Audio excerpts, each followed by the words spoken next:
Good evening, everyone. We're live, and welcome to Word Warriors. We got a new game that we're going to be playing tonight, which I designed for a challenge called the 200 Word RPG Challenge, and I'm really excited to play with all y'all tonight. So how are y'all doing? I'm doing very well, Pete. I'm very excited. It's gonna be great. I'm very happy and excited. Thank you for inviting me. Yes, Maddie, thank you so much for joining us tonight. I'm really glad you were able to. I'm really glad you were able to make it. What are you drinking, Maddie? I see you got a big jug there. Some fruit punch.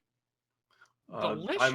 I'm pretty jelly, honestly. I wish I had fruit punch. All I have is dumb water for boring water drinkers. Well, there is smart water now, so dumb water, I guess, is a qualifier for the grade of our water that we drink. It's true. All I've got is warm Sprite. I feel like Poland Spring might be like, it's not like smart water, but it's street smart water at least. Yeah, okay. All right. Fair. Okay. So yeah, It's that old 4th edition Streetwise. It may just. So I thought we could start by just basically talk a little bit about the game that we're going to be playing, and you guys got to build characters. But this is a game I made called Word Warriors. It was for the 200 Word RPG Challenge, which is an annual event. You can Google it; it's pretty easy to find. Where you have to design an RPG in 200 words or less. And this is what I came up with. It's a really goofy game in which you build your character by opening a dictionary to a random page and picking your attributes off of that page. Specifically, you pick your attributes as a name. You pick a name from your page, and then a noun, an adjective, and a verb to describe like who your character is and what they're like and what they can do and what they have, I suppose. The sample character, which if you go on the website, you can find the game, just search for Word Warriors on that website. It's from this year's entries, if you're interested in following along or trying it out at some point. But the sample character there was, my name is Scar, I am scary, I can scam, and I have a scarf. And that's all there is to character creation. And then as we play, I'll be GMing it like you would most tabletop RPGs, and then you have to try and find creative ways to use your silly words in order to solve problems. And you gain bonuses to your rolls, which is a 1d6 system. You just roll 1d6 to see what happens. You gain a bonus to your roll if you're able to incorporate one of your core words, or a +2 if you incorporate it perfectly. So if you're using a scarf to tie someone up, you might get a +1, but if you're using it to like protect you from the cold, you would get like a +2 to that, because that's exactly what the scarf is meant for. So that's about it. It's a very simple game, because that's the nature of, I think, everything in the 200 Word RPG Challenge. As you guys were looking through the rules, did you have any like questions or anything you weren't clear on? I don't know. I don't think so. Yeah, fair enough. If it's all really. straightforward. In that case, would you guys like to begin character creation? Indeed. Oh my, I guess so. Let's start diving right into it in that case. There's a couple of ways to do this. I recommend you build a character at home for no reason, just because it's satisfying and quick to make characters in this game. But Jeremy, you didn't have a dictionary, correct? That's true. I have since, however, downloaded a free PDF dictionary. Oh, great. I'm going to do the bootleg method. Yes, I linked you the bootleg method if you needed it, Jeremy, but you can also just go on dictionary.com, search for a random word, and then find like the page on dictionary.com that has that word on it as a way to open to a random page. But so without further ado, actually, before we dive straight in, let me tell you just a little bit about the world of this game, as it takes place in a place called Alphabetia, is the name of our world. And the three of you will be knights of Alphabetia. And all that you really need to know about what it means to be a knight of Alphabetia is they are very much daywalkers in the realm. Much like, Maddie, I don't know if this is a reference you would get, but from the podcast Hello from the Magic Tavern, wizards are summoned into the world fully formed. You are like that in the land of Alphabetia. You are just champions that have been brought here spontaneously coming into an existence as our adventure begins. So you know nothing of the word, only that your purpose here is to, work for it and make sure that the problems of Alphabetia are dealt with. Interesting. Okay. Okay. And are we coming into the world fully formed right now? You Or will has be. this I mean, already happened? No, this will be happening, I guess, in a lot of ways right now. So you will be like unto babies in this world, knowing nothing of it, but still with all of your faculties and whatever personality traits and things end up defining you. But yeah, so now that you know kind of what you're doing, let's start building characters. And by that I mean, who would like to go first and open a dictionary to a random proverbial page? Well, if I may ask, I'm using a prior edition of the Player's Handbook. This one's about 20 years old. Is that okay? That is acceptable. As we were talking before, you might miss out on some of the new meta options, like a lot of the higher tech pools, like internet and YOLO's not in there. So you're gonna be a little off, but I think you'll manage. Okay. All right. Well, I'll make do. Maybe I'm part of the old guard. Would you like to kick us off then, Maddie, since you got your physical dictionary right here? Sure. So I have this. This is 1,408 pages. So I figure I'll roll that in chat and find out which page I'm going to. Sword says no yeet. Yeah, there's not going to be any yeet for you, unfortunately, in your dictionary. Another thing we'll be doing is we have physical dice tonight. So we'll be just announcing our rolls as we go through, because I just thought it'd be fun to get some of that crunch. Maddie forgot to put the D before the 1408. Oh, I'm very excited. It's going to be a lot of fun. Ooh. Oh, wow. Really? Okay, 84. If this was Bartholomew's Big Bag Bonanza, you would get like nothing, but you'd be very sad. But Isn't that the hats? All things are valid, all pages. Oh, that's true. I think the 80s are the hats, actually. You might get a hat. Be really happy. I would be very happy with that. All right, I'm firmly ensconced in the A's. All right. And there's some good words here though. Afghan hound, or just an Afghan as like a blanket. If there's a word there with multiple words, pick ones that are singular words. Not okay. It can be like a compound word, but it can't be one that's like. I know I was playing around. Right? Yeah, and you get to pick 3: one adjective, one verb, and one noun. And they're all from the same page. All from the same page.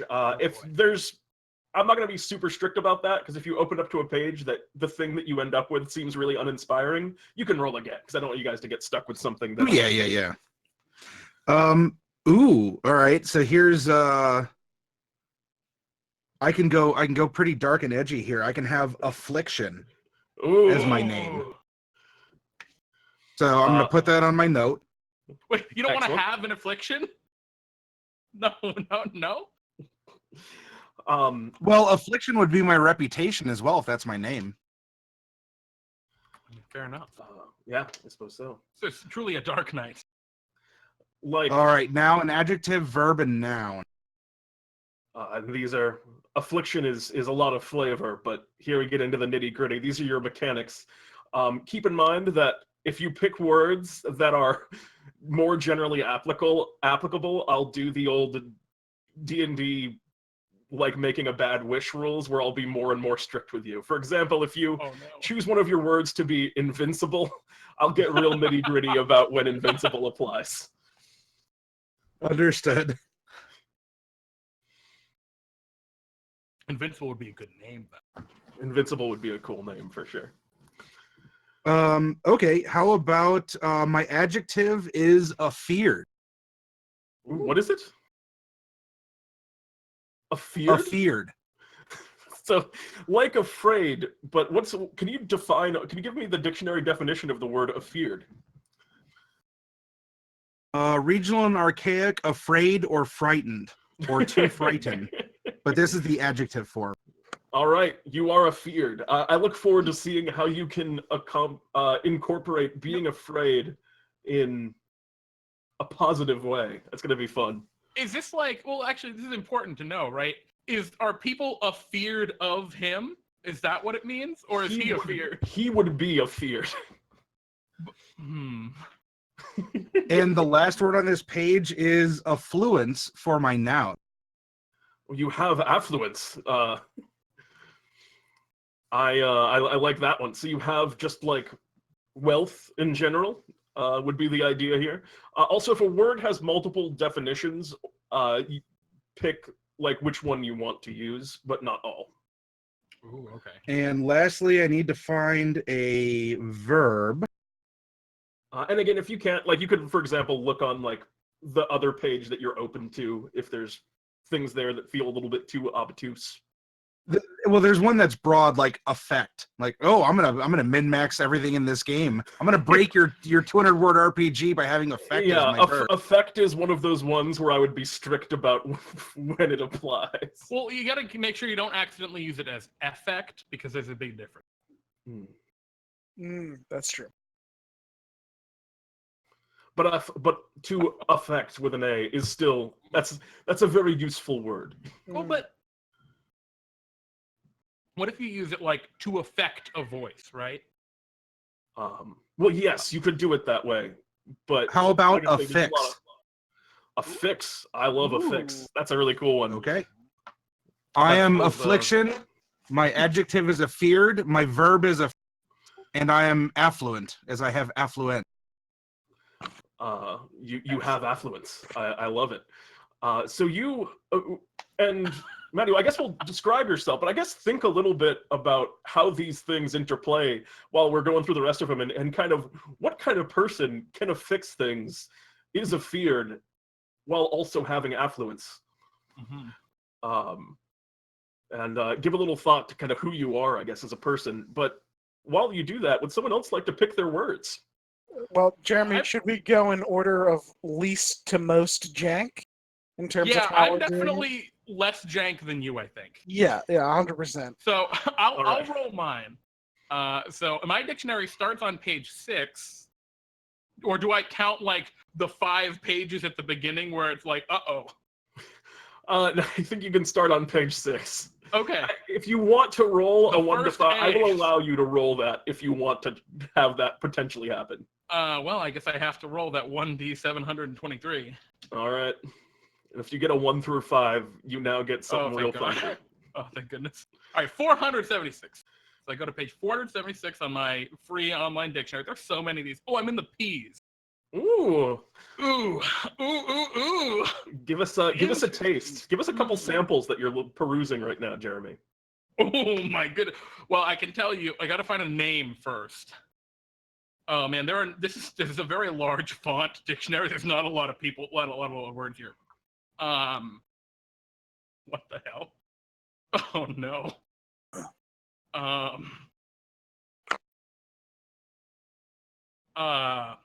Oh, okay. My name is Planner. Planner?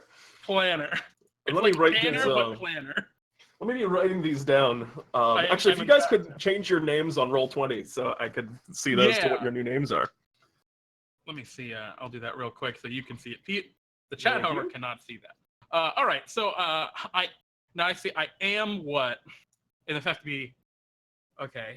I am, and this has to be an adjective, right? This can't be a noun. Are there any adjectives on this page? Oh no.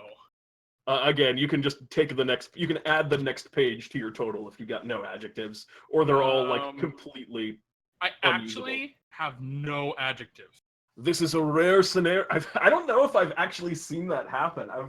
There's not an adjective on this page. There's so many nouns. I'm in the PLs.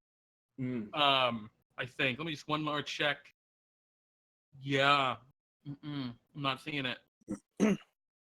All right, I'm gonna go to the next page. Adjective. Oh dear. All right. Oh, that's not too bad. Plausible is one of them. Ooh. I don't know. Platonic. You are plausible? Yeah, it's hard.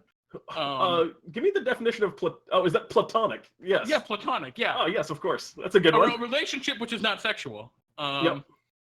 Only platonic relationships. Very good at making buddies. I am platonic.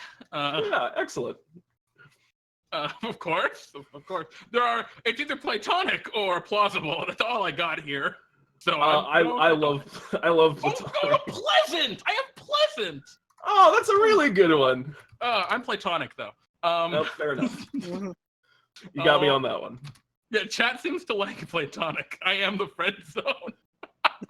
And what do I have to do now? I need I need a verb.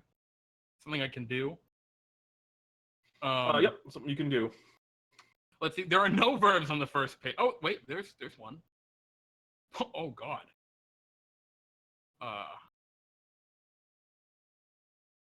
Oh boy, plague. Ooh. Oh. Yikes. Plane is another one. If you choose plague, that'd be very meta with the character that I'm typing up. Very meta, huh? Oh, I'm sorry. I did have an adjective on the other. I just missed it. Oh, what was it? It was plaintive. That's not a bad one either. Oh, wait, no, I scrolled too far. That was the problem. Okay. I'm sorry. I keep getting distracted. I can do a verb. My verbs is so much pressure now.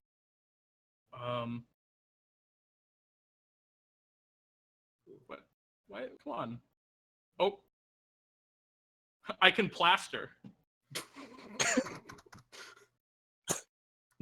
All right. Building walls. Yep, I can plaster. You gotta build those friend walls strong. And keep everyone at arm's reach. Yep, I love it. And I have a plasma screen. A plasma screen. Yes. Oh, wait. Yes. A thin television or computer screen which shows extremely clear images. I was going actually, to... wait a minute, Pete. Can I have a different one instead? I was going to say, you're not supposed to do the 2-word ones, but I would have given it to you because it was so right on. It was so good. But I want plank instead. I've got a plank. I love that more. That one's way better. All right. So my total character, my name is Planner. I am platonic. I can plaster, and I have a plank. That is a brave knight of Alphabetia if I've ever heard of one. And Crowley, you with the most jank setup. This was my... So here's the thing. I've come up with a better way of doing the jank setup. Oh, really? Yeah, I'm gonna roll a d26. Oh. So let's start with that. So roll a d26. I got 22, which is that's not X. That's what is that? Oh, I'm gonna go for W. 18. W. Is it W? All right. I don't know. W it is. Let it be W. You live in W now, Crowley. I can look along with you on this one, which is fun. Yeah. Okay. So we'll go to W on dictionary.com, browse dictionary, and then W has 20 pages. So just a D20. Oh, D20. Yeah. Crowley, do you have a hard D20 with you? Can you truly roll this dice? I do. I definitely do. I'll use this green metal die. Yeah. All right. 19. 19. It's almost a crit. Almost. Crit would have been bad because probably like 4 words on that 20th page. Mm-hmm. Oh boy. There were not a lot. I'm looking at some of the words here. Words I'm seeing include a lot of variants of working. I see a lot of variants of worry. There's definitely a lot of worlds in here. A lot of worms. Just, Wozniak is on this page. I could be the Woz. No propers, I think. All right. Wozniak. Wait, what is the? That is what I think it. Okay, yeah. It's Stephen Wozniak. Yeah. Yeah. Okay. From Apple. Okay, all right. If you really are feeling it, you can. But No, I think. What was your name, Jeremy? It was Planner. I'm All right. Planner. What does this word mean? What is? Okay, that's stupid. All right, my name is Worry. WORRY. worry. I'm gonna write these down in my notes. I also have a little notepad up just so I can keep track. So my name is Worry, and then okay. So non-verb adjective. You got rap on here. Raps here. That's a pretty good one. Rassle is here. Rassle's a really good one. Oh, you can wrestle. I mean, come I can on. wrestle. We do need a tank, I think. I'm the cleric. You're the cleric. Jeremy, do you have damage? But, I'm the artificer. Sorry, I build things. Oh, then we need some damage. So I think I can wound. Oh my god. Oh my. Yeah, I can wound. All right, so that's my verb. No proper nouns. No propers. So I can't have the World Health Organization. Also, no multi-parters. Right. No multi-parters, of course.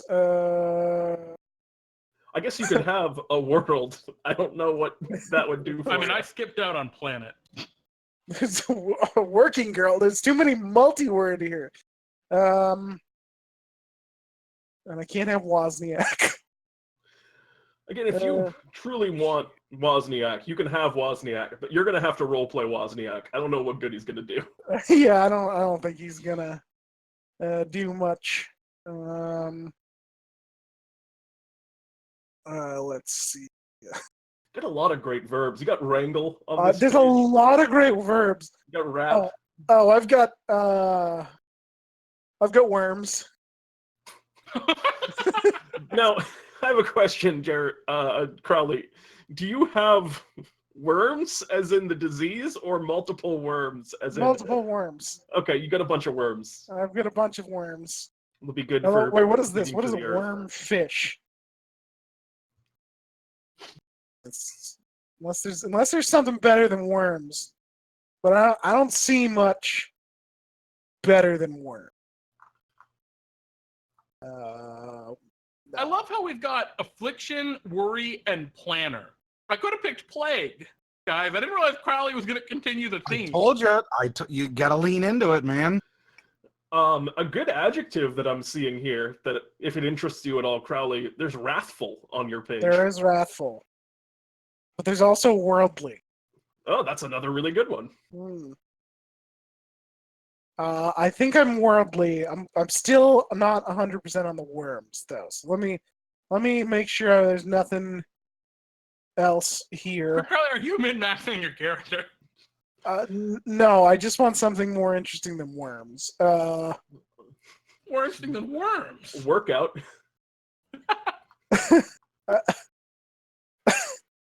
I've got a workload. You got a workload. You got a lot to do. I've got a lot to do. There's one more that you could have, if you didn't notice, was worshipper. Oh yeah, okay. No, never mind. I have a worshiper. I am worldly, and I have a worshiper. You're worldly. Give us the full character reel now that you. So my name is Worry. I can wound. I am worldly, and I have a worshiper. And that worshiper's name is Wozniak. Fair enough. I can't argue with that. In that case, I think that we are ready to officially begin. Let us dive into the kingdom of Alphabetia now. Will I need to keep the dictionary open throughout the game? You're good. The dictionary's service is done until maybe at some point. Unless we play it again. I suppose so. But for now, let us begin our adventure. The three of you have, no memories of your past, save for Before this, you get the impression it was just eternal light, but slowly the light that you've just been kind of basking in and a part of for all of time, it begins to dim, and you find yourselves taking now strange physical forms and gaining consciousness. You start thinking things, words, thoughts, emotions, feelings, histories start coming to your mind, and you find yourselves all now standing in what looks like a fairly grand antechamber of some kind. You kind of look around the space, and there are a number of people that are kind of staring on, looking at the three of you with awe here. As you look at like the stone walls of this big circular space, you're standing in the middle, and there's kind of a beam of light shining down that slowly seems to be receding and dimming as it's just kind of coming into a ceiling. And as you all are conjured into this space, the center of this strange temple, what do I see? What do each of you look at? I know you've had the most time now to kind of envision yourself. So, Affliction, what is your appearance? As I was considering him, I appear as a wealthy, elderly doctor, probably not unlike Peter Capaldi, the 12th Doctor Who. Very stern-faced, kind of big gray hair. I have a keenness in my eyes. I give off this... I have a feeling about myself that when people see me coming, they know that there's trouble on its way, as cures can often be painful, and people don't often want to sever the gangrenous arms to save the rest of the body. I feel like I need to label, to affix tags on people that are suffering, or to quarantine or condemn buildings that are falling into ruin, to label others as pariahs. And yet, perhaps for as much as I'm hated for what I do, none can complain that when I finish my work, they're better off for it. As I come in and I am the Affliction, and I do take coin for curing people, though they may not often like the methodology. Next, does that work? That absolutely For a works. fear to fix an affluence, because excellent. That is an excellent description, and this is one of the individuals that the other two of you see as you come in. Jeremy, would you like to describe what we see as you enter into the world? Yeah, I think as Planner enters into existence, you see a maybe like late 20s, early 30s dude. He's got kind of short-cut brown hair, a very plain and kind of like thin face. He's got he's wearing a white T-shirt, and it has some sort of like artwork on the front. You can't see it because he's wearing blue overalls that are splattered with plaster. And over one shoulder, I've got actually probably not over my shoulder. I'm probably just kind of holding on to it with one hand. I've got this plank of wood. And yeah, that's probably about it. My hair's kind of messy. I look a little lonely. Very good. And last but not least, who is the third character that we see moving into? What do you look like? I am tall. I wear armor of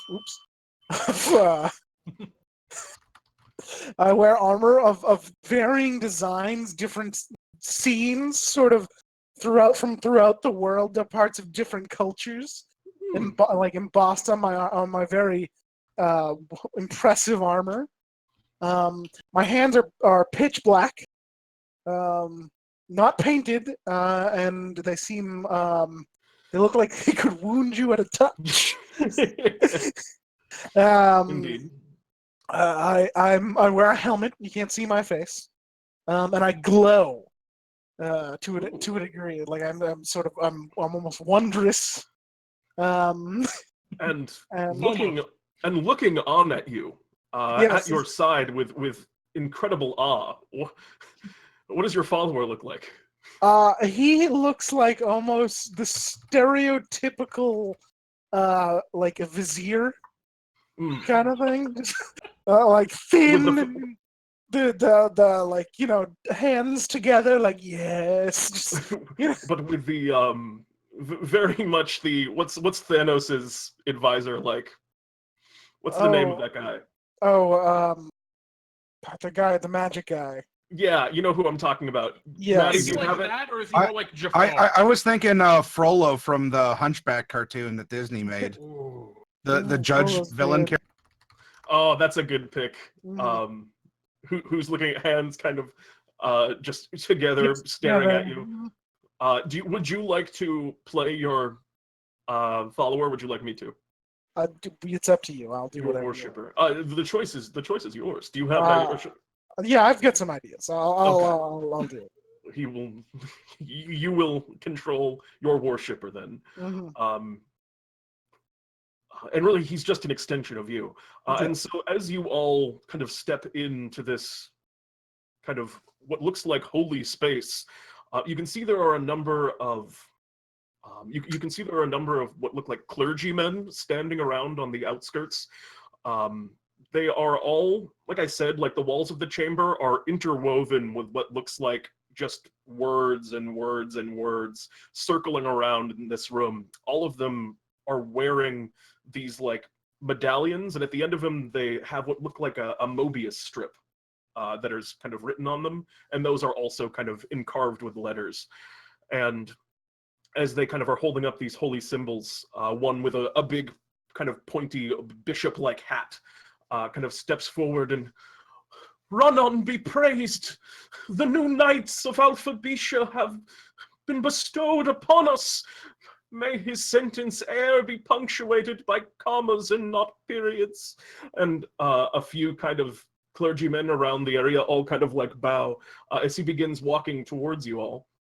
And as he does so, the light that kind of shine down as you enter into this space fades, and this bishop begins to kind of move up towards you and speaks out, "My lords, knights of Alphabisha, would you bestow upon me your names?" Hey, I'm Planner. Kind of like Tanner, but Planner. Um, "Sir Planner, it is an honor." Looks to the rest of you. Affliction. You may call me Affliction. "Sir Affliction." He kind of bows deeply once more. I think I might be in the wrong place. Maybe a little bit intimidated. Looks over next towards you. Looks over next towards you. Can you put your name on the thing? Worry. Oh, Of right. course, Worry. Yes, of course. But before looks back towards Planner. "No, your arrival has been prophesied for some time. The king has been in need of questers. All You right. are indeed at the right place at the right time." And he kind of The smiles. right time. Interesting. I don't believe there's ever always a right time for me to pass by. In the run-on sentence of life, there is, well, always right times. It is as run-on continues to write it. Yeah, I'm not sure I'm supposed to be here with him. He looks kind of scary.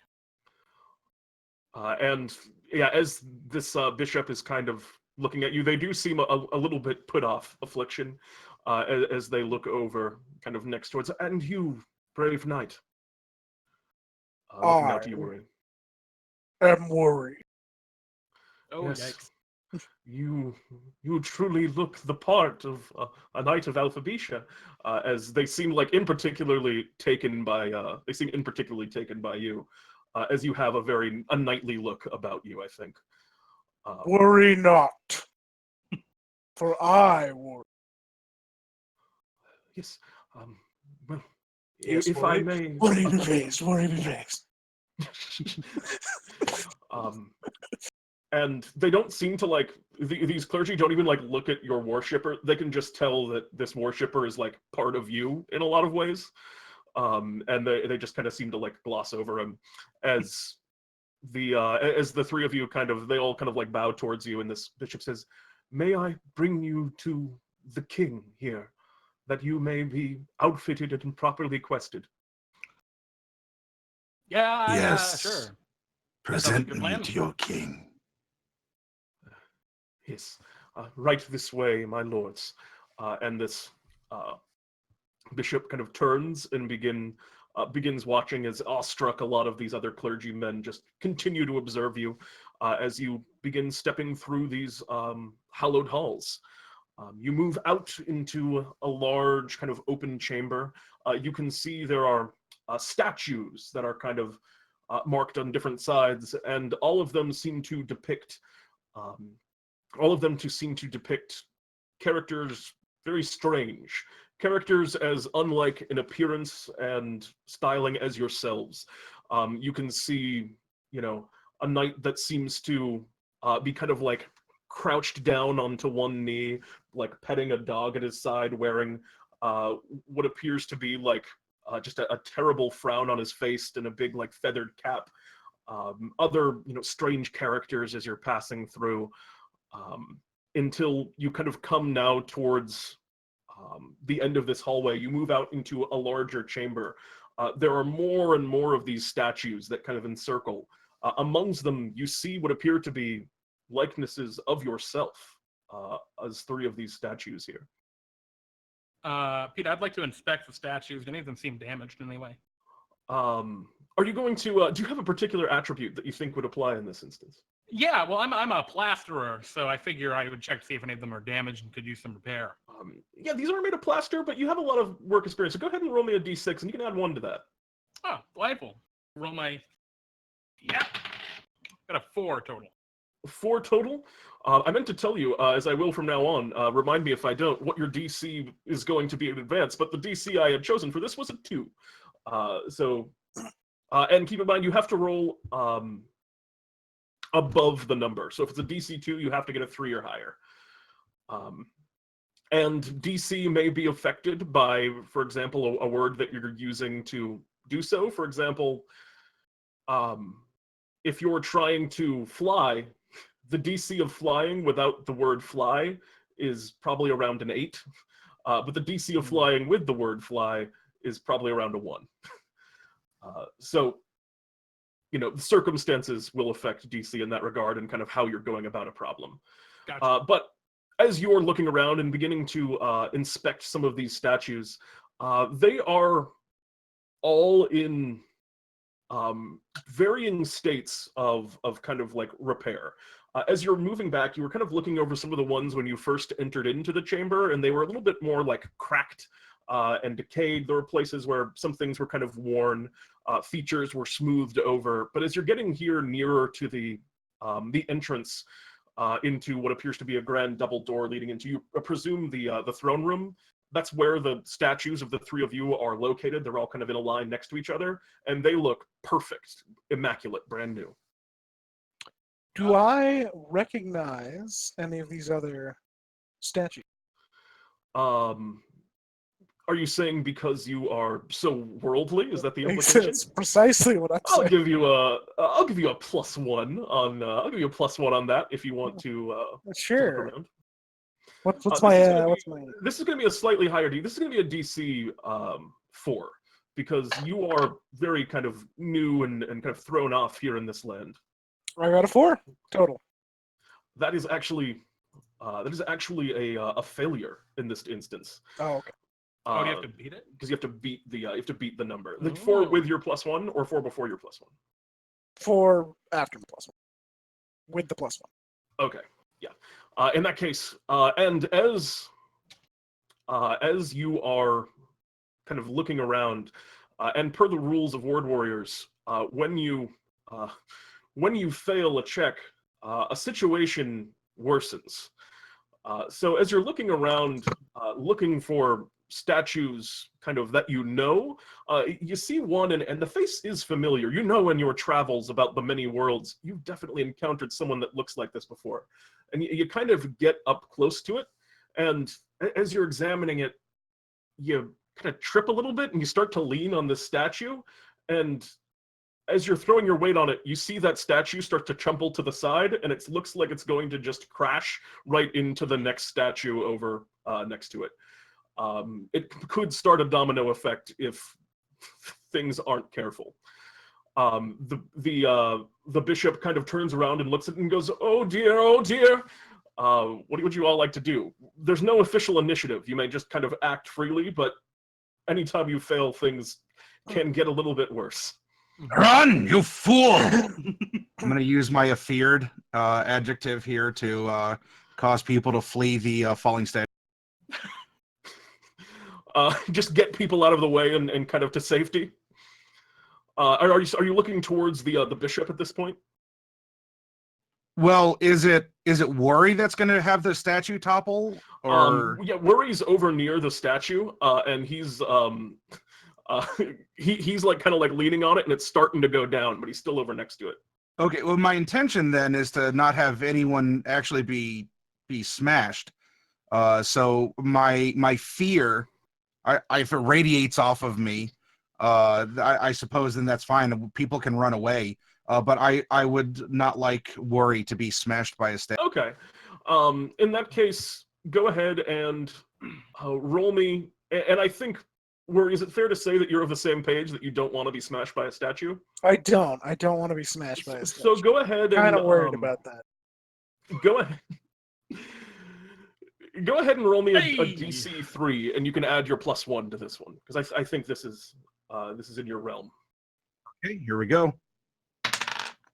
I rolled a 1. Oh no! You kind of call out to Worry, and Worry, you don't feel it doesn't quite come across. You don't feel his fear at all. As a matter of fact, you don't think there's any reason why you should move out of the way of the statue that's toppling down. Okay. Can I?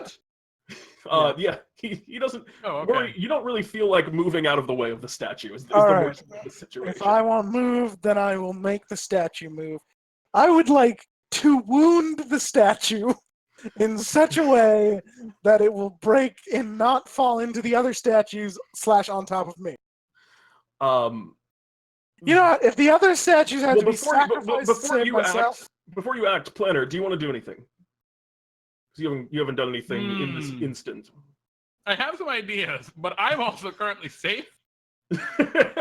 And Planner is going to stride forward and lambast the other two. What are you all doing? Come on, we gotta think about things before we act. We gotta plan a little bit. And I'm gonna take my plank and jam it into the statue to kind of hold it up to make like a support. Creating kind of like a wedge. Exactly. A support beam. And do I also get anything for lambasting them for not planning? Combo abilities. Combo abilities. I thought about adding combo abilities, but not in this edition. Not in this edition. We're gonna consider combos later. But for now, your plank. This is close. Like, I'm almost tempted, just as like holding something up is almost like right on a plank ability. But I'm gonna give you the +2 on this one. As planks, I think that's what you use a plank for, is to hold stuff up. Oh no, got a 1. Way over here. 3 total. You're 3 total. I had not set a DC yet, so I will. Should I re-roll then? I'm gonna give you a DC of 3, which that would have failed, but you can re-roll. I got a 1. Okay, yeah, you failed. Your plank, as you kind of slide it underneath, it just kind of immediately just gets thrown across the room as it's not powerful enough to get the statue. Now you are also under the statue as it's about to fall. Oh dear. You're going to try to wound the statue, and this is the failure at which you start to have consequences, and this situation resolves. So this is kind of your last-ditch effort as you try to wound the statue, and this is I don't think you can wound a statue. I don't think you're going to get a bonus, unfortunately, on this one. This is just a flat DC 4, so you need a 5 or a 6 to save this situation. All right.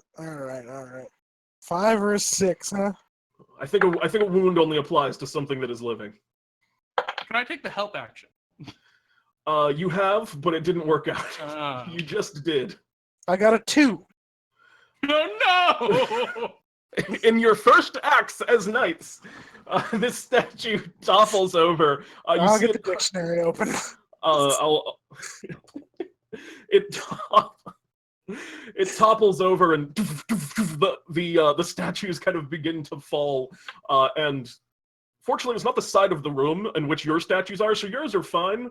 But about 5 before the corner starts to turn and there's more statues, all like crash over and kind of like shatter into pieces. The bishop's there just and the two of you are underneath that first statue as it falls. You get battered and bruised, and you don't have hit points per se, but this is kind of like in a Telltale game, like Pete will remember this, that you are now kind of a little bit wounded from this first statue. Do I have batters and bruises? You don't gain the words battered and bruises. Damn it. But you, those are, that would be a boon to be battered and bruised. Pete, I'd like to affix labels to my damaged party members that they are in fact bruised and hurt. Are you, what does that mean? Oh, you're affixing. I'm affixing their status, their label on them. Okay. You go over, and that is trivial. You do not need to roll for it. You just go over and just put bruised on. Is one of them bruised and one of them battered? I'll be bruised. I guess I'm battered. You're battered, worry. And you kind of dust yourself off, and the bishop looks over. Maybe a little bit less like reverent of you all now. What's your worshipper doing as this happens, by the way?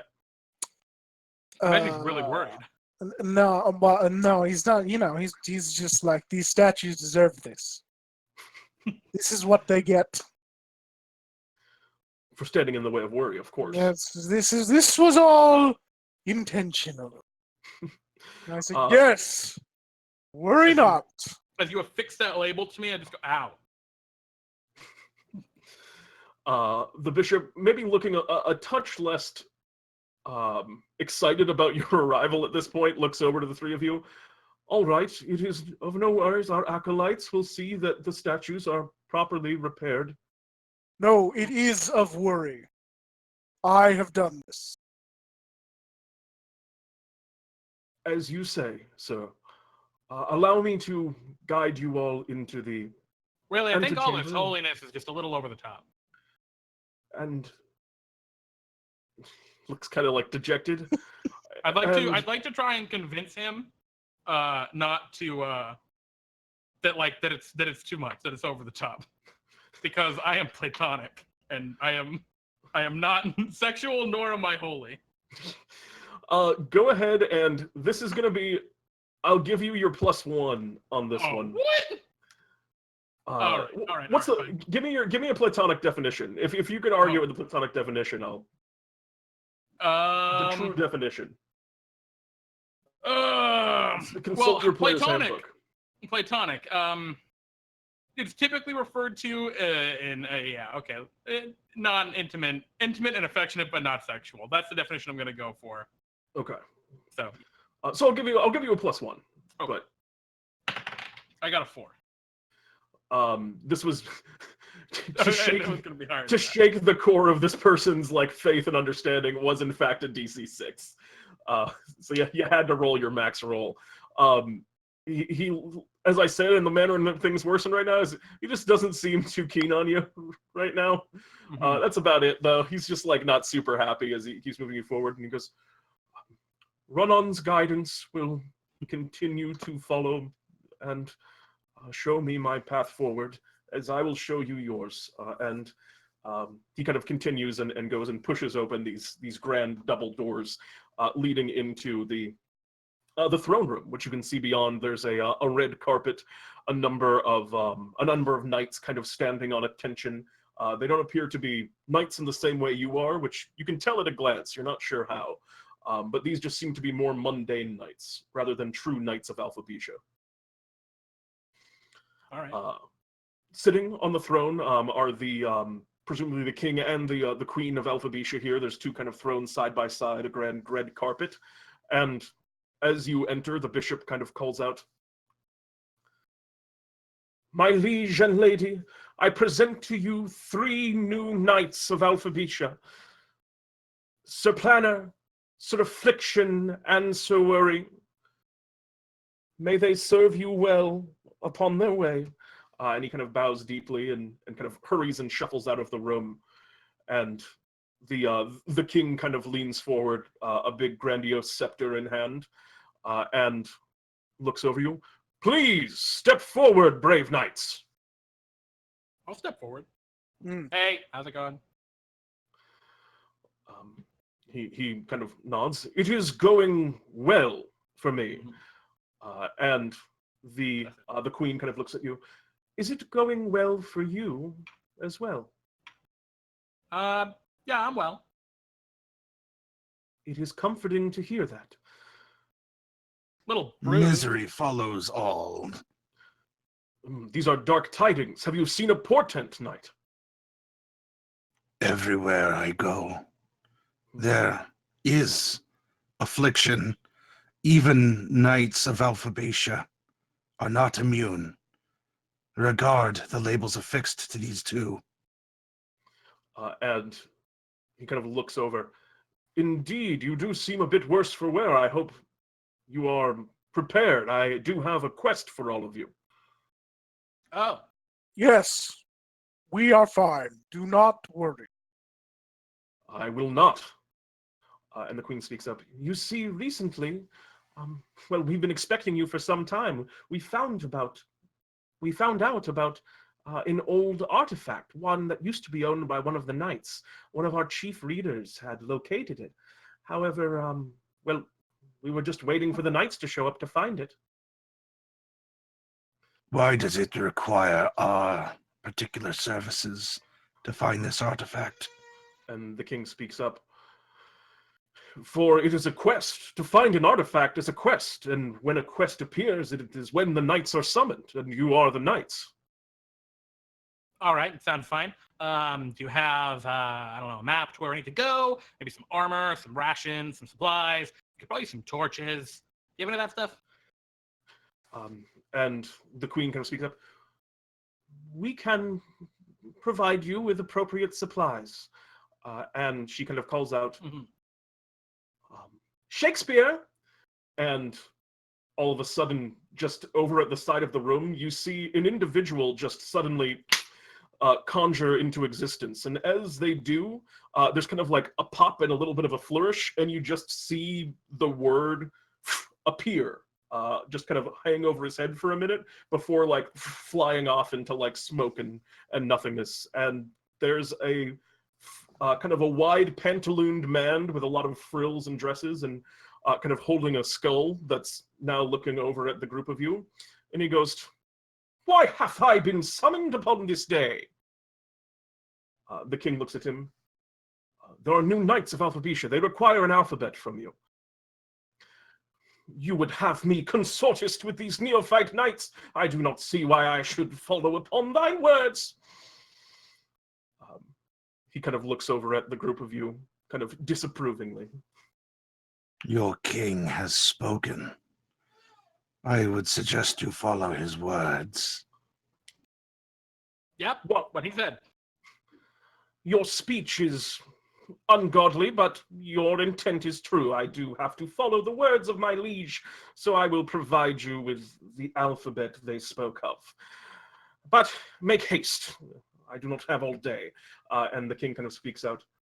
"Before you go, your quest will send you to the forest, through the trees, to the Open Book Tavern. Therein lies one of our chief readers, a woman by the name of Marion. She should be able to tell you more. It was her that was able to locate this place in the beginning, who found this quest." Ah, yes, Marion. All right, sounds good. And Do the you- forest. Yes, the I'm forest aware the of these things. Roll me a DC 2 worldly. What's my bonus? So worldly is a very like all-purpose. I'm being strict on worldly because it's a very all-purpose kind of thing. So I think a +1 on this still. 5 total. 5 total? Yeah, absolutely. You of course know of Marion, and you know of, as well of her cat Webster. They're a renowned reader that goes throughout the world searching for quests and for things for the Knights of Alphabetia to do. And the forest through the trees. Well, a lot of people can't seem to see it, but it is there, and it's Jeremy, I saw your look. It is there, and it is, well, a fairly pleasant place. You'll be taking the long road there, from what you can remember, or the short road if you prefer. But the long road's more scenic. It's more pleasant. Her name is Marion, and not Miriam.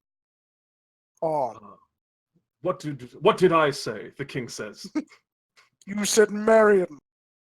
I'm sure I said it correctly the first time. Hmm, I think you're imagining things. And perhaps. I'm not going to worry about it. wouldst thou step then? I need to provide you with an alphabet. Certain. And he goes, all right. And he kind of pulls a quill from a pocket that he's holding, and he just seems to like scrawl something in the air, and he just goes, away with us, as he writes the same words, and all of you suddenly just zip around and find yourself in a new space. You are standing in what looks to be something, for lack of a better term, it's very Wizard's Towery. You're, looking around, and this appears to be a study. There's a kind of a roaring hearth, and all manner of like strange trinkets around the walls. There are paintings and books. Some of them seeming to be in the process of being written. A number of props and like costumes that this individual seems to wear, and he looks over at you. So you doth be the new Knights of Alphabetia? Yep, apparently.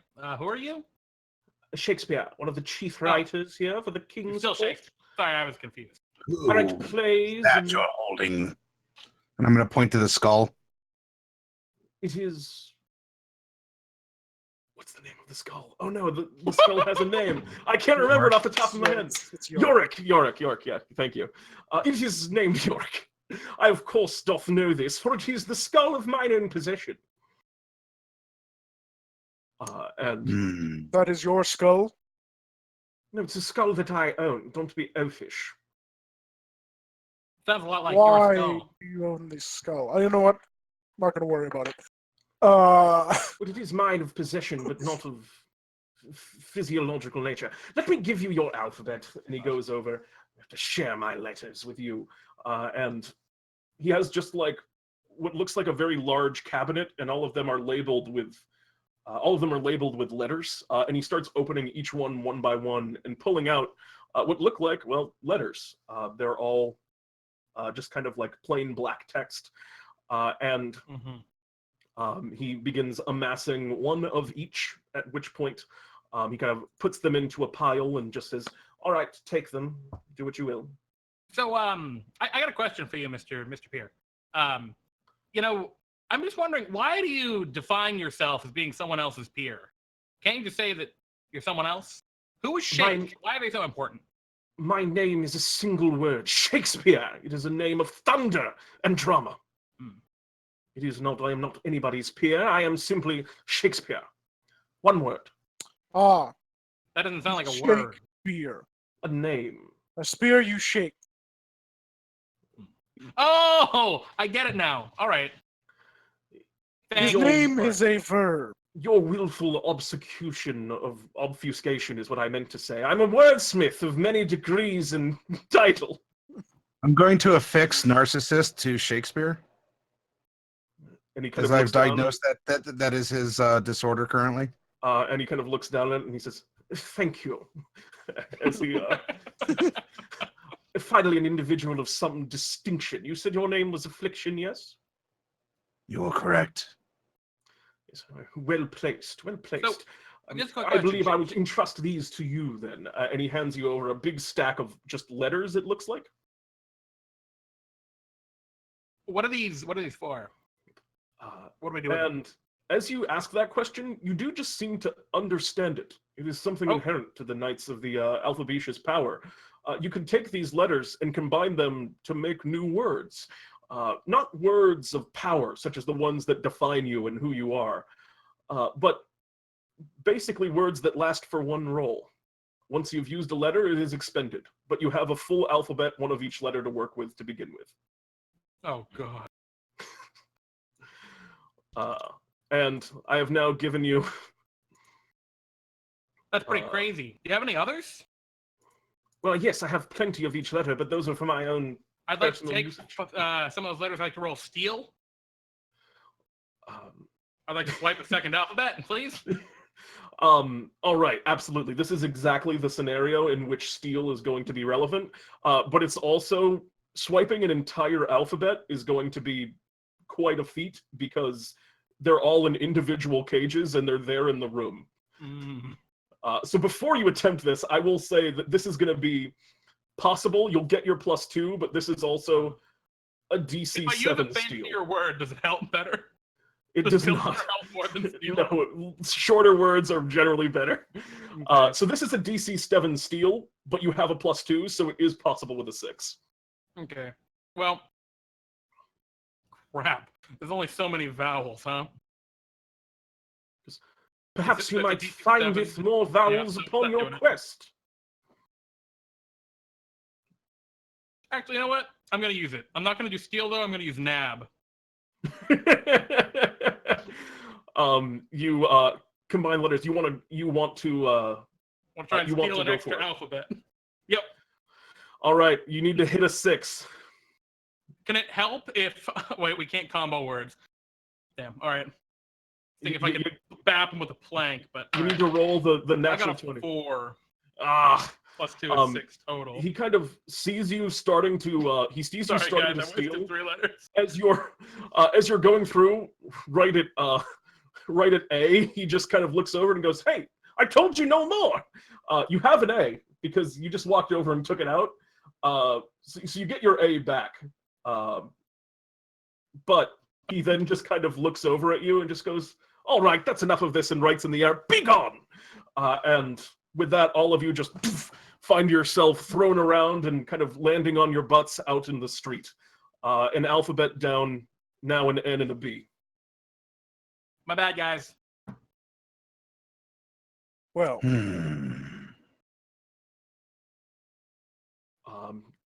You stand now upon the streets of Alphabetia. It appears to be a very kind of standard-looking medieval kingdom. To summarize it very quickly, you can see people going about and kind of doing their business. A cart goes by, kind of filled with hay, drawn by horses. Just in the Vendors are kind of... I'm sorry. Go ahead. Vendors are sort of, going about and calling out their wares. Yeah, you are now in the streets proper of Alphabetia. And kind of now just writing yourselves. Your worshipper stands beside you, also kind of thrown out next to you, Ori. And you all kind of, come to be in the space. You with your worldly list from your check from before, you know the way to both the long road and the short road. Or rather the long way and the short road. You also know about the road less traveled, but that's probably not going to get you where you're going. yeah, I don't want to take the road less traveled. Okay. I am aware of the long road and the short road. We can both go the long road, or we can all go the long road, or the short road. Or you could go the long road, and I'll go the short road, and we'll both meet up in the morning. Well, that's actually the high and the low road. You take the high which, road. Those don't lead to those unfortunately don't lead through the forest through the trees. Right. Very well. I think we should probably all stick together. It's a pretty good plan. That would I be best. agree. There's much here to see. and examine. Should we buy some stuff while we're in the town? I think that's a great idea. Are you looking to buy? An individual kind of walks up to you, and they have kind of a they have kind of a big overcoat on currently, and they come up to you. Y'all are knights, right? New, fresh out of here. You look Yes. extremely reputable. Who are you? Name's Scam, and I'm glad that you noticed. I am, in fact, quite reputable. This man And- is not reputable. What a kidder this guy is. What's your name again? Worry. Worry. Hey, Worry's a real kidder. Everyone's always known that. Hey, don't worry. You ever hear that one before? Anyway, I got all kinds of great I say artifacts. it all the time. You are a smart man. I got all kinds of great artifacts here, befitting knights of your stature. And he kind of opens his coat, and you see he's got all sorts of like rings on his back. He kind of opens like he's wearing this like long cylindrical, almost like a giant quiver, and he opens it up, and there's a bunch of like swords and like pikes and things that are kind of sticking out of it. In the kind of the inside of his coat, you see rings and amulets and like some like instruments and stuff, and all of them very much look to be.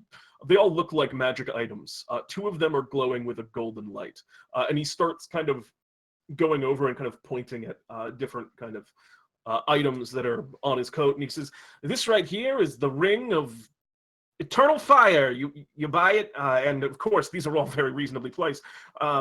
Costs you, well, any consonant really. We don't accept X's, we don't accept Z's, and we won't take a Q without a U. But any consonant really." And he starts kind of going through and pointing out some of his different things. This is the ring of eternal fire, like I was saying. It will burn eternally or something. Over here, he kind of pulls out a sword. This is the sword of a truth. Of lies or truths, and if you swing it, you'll know if someone's lying or telling the truth. An impressive item. And he just starts going through all of his. May I see it for a moment? He hands it over to you, and he goes, I "Now swing be it. careful with that thing. It's an antique." I swing it. Um, Is he telling me a lie or the truth about this sword? He's telling you a lie. Which is weird, is because you're certain that he's lying because it didn't tell you anything, but it was right. It did tell you that he was lying, so it's unclear at the end of this. You, I say, pointing at Planner, tell me something. Tell me a fact. Well, my name is Planner. I'm Platonic, and I can plaster. I don't know that information about you, and I am not getting any indication from this sword. You have lied, I say, pointing the sword at Skip. And he goes, did I say that was the sword of lies and truths? I meant to say that was the sword of a sword. He takes it and just throws it over. Worthless piece of junk. You don't want that. You want this. And he points over at like a small set of scales over on the other side of his coat. These are the scales of justice. They'll deliver justice on anyone that needs it. That sounds pretty good. Like I said, there are two items in his person that are actually like glowing with what looks like magical light. We should give this guy like an I don't know, what's a bad one? A V? He kind of like makes that tongue clicking noise as you mentioned a V. Oh, what, a V's not good? It's fine. I believe that I can sweeten the deal so that you'd still take the V. If he's not interested, I'd like to use my affluence to see if I can pad the unwanted consonant a little bit more. Absolutely. You're wealthy. You're wealthy. Wealthy nature, affluent nature. He can just tell that you're a rich individual. And he goes, "Yeah, if you're just gonna, throw some money my way. I mean, I take coin too." Oh, perhaps not always the V then. You knights are always floating letters, but hard cash works. Great. I go pick up the sword. All right, yeah, it's a sword, but it's such a mundane sword that you don't think it would provide you with any bonuses. It's just a sword. It's not I imagine an all capital letter sword that was created. It's just but I know how to wound people. Yeah, that's true. This will aid me in my wounding prowess. This would look more cool aesthetically when you wound. I say, I do not believe we should give away the V. I have plans for the V. I agree. It seems to be especially applicable in so much that this is a person full of verisimilitude. He goes, that's a fancy one. You knights always know some crazy stuff. So, what do you say? Deal for these, this scale of justice? Yeah, that. I swing the sword. Is it a scale of justice? You swing the sword of truth and lies? Go ahead and make an insight check. Would that fall under my worldliness? No, but it's a DC 1. You know what? Worldly. Oh, it's such a broad one. No, I don't think that's worldly. That's a DC 1. All right then. Did you roll above a 1? No. You rolled a 1? I rolled a 1. You're pretty confident that that's what he says it is. That's a scales of justice, a powerful relic. Seems legit to me. Do you have any S's? I mean, you're talking about consonant gold S's. Just tossing a plural on something? You kidding me? I ain't gonna trade S's for anything less than a. I ain't gonna trade S's for anything less than a vowel. But yeah, I got S's. Not on me. I don't walk around with S's like some kind of rube. I will give you this sword of truth and lies for S's. It's not a sword of truth and lies. It's a piece of junk, like I was telling you. Not like this scales of justice. Now you want that, don't you? But I have made this a sword of truth and lies with my knightly powers. Your worshipper looks over and he's odd. Yeah, no, he's just nodding in the background too. And he goes, I'm all set. It looks like you guys are wasting my time. So I'm gonna get out of here. If you want to buy anything, you know who to talk to. You talk to Scam, and he goes and start to kind of close his close, if you will. Well, wait a minute. Wait. Will you give me some other letters for an S? He kind of thinks about it. Give you. He thinks about it. 2 consonants. I give you 3 consonants outside of a T, an R, or an M. I think we're all right. And he thinks about it for him. He thinks about it for a while. He goes, "Yeah, all right. You want anything? Let me know." And he kind of puts it back. The golden glow of some of the stuff that he was carrying is kind of covered up as he begins to step away. Well, that guy's weird. There's all kinds of people in this world. I have an idea. That guy can't see the forest for the trees. I meant that literally. I bet he can't. Most people cannot. If we can get a second U, then we can quadruple our remaining letters. We could.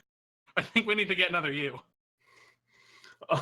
A thing you know as a knight of Alphabetia is that you cannot game the system. Shit. Oh well, let's move forward through the forest. To quadruple another thing. No, wait, are we taking the long road or are we taking the short road? Let's take the long road. All right. It's very scenic. I've been there. There are roses along the way that we can smell. Yeah, indeed. And as you're going, you do take a moment to stop and smell the roses. There's quite a few of them. They're all kind of, you know, layered in chunks. There's a lot of kind of pretty flowers as you begin stepping out of the busier city. Various kind of people as you're leaving are kind of waving to you because they just recognize you instantly as the brave knights of Alphabetia and are kind of like, you know, there's various people. Good luck on your quest. Make sure you Don't collect a lot of die. relics. Save a princess or something. And they're all kind of, calling out to you and waving. So, friends, Worry and Affliction, I've got something I need to share. I don't think I'm a knight. I think something's wrong. I don't think I was supposed to be here. Why do you suppose that is? I'm a plasterer. Yes. Mm-hmm. We come from all lines of work. You were created by a confluence of words and plaster and planning boards and blueprints. Yeah, I got a chunk of wood. And that piece of wood. A lot of people have chunks of wood. Yes. I don't suspect many would ever view me as an equal or a peer, given who I am and what I do. However, you, Planner, you have a special gift. You are excruciatingly common. Thank you. Thank you. That's my ex-girlfriend said too. Anyway, let's get going. Planner. Yeah. Don't worry so much about it. Okay. You guys, What? you guys begin stepping off in the woods. You stop and you smell the roses. There's many of them around here. Occasionally you'll see what looks like a gravestone. There are all kinds of it appears that like nice little patches of daisies grow up on those. It's all very pleasant. And yeah, you begin. I'll have to working your- tiptoe through the tulips to get over to where the daisies are being pushed up. But yeah, I'd be you don't interested wanna- in learning. So you don't want to hurt any of those. You got to be very careful when you walk. Correct. Yeah. Ooh. Yeah. Weird. This gravestone says Tiny Tim. Man, he must have been powerful. Too many T's in his name. Crazy. And you Look at him putting down, Maddie. you continue along the kind of the long and winding road that brings you here to the forest through the trees, and it's starting to become a little bit more dense. On the above you, the lights. It's still daytime, but the lights are starting to come down. It's getting a little bit on in the day as you're making a pretty leisurely path. And the road has been relatively unoccupied. You've seen a few people. You've seen a few people pass by your way, and most of them, have a spring in their step and a smile on their face, and they're pretty much enjoying the pleasant scenery of the long road as well. But as you get further and the light through the trees becomes a little harder to see, something kind of strange you catch off the side of your eye. You can see what appears to be an elderly man who's sitting down by the side of the road. He seems pretty tired and a little bit worn out, and he's leaning, and as you kind of get close, he looks over at the group of you. Oh, hello there, travelers. This seems awfully suspicious. Should we be worried about this, Worry? I'm worldly. What does this situation look like to me? I I'm an mean, ambush. do you wish to risk the roll? Is what I'm saying. That's Of fair. things enough. worsening if you aren't able to read the situation. Yeah, perhaps not. Perhaps that wouldn't be the best plan. This man seems to be on hard times. Why don't you let me, Affliction, take a look at him?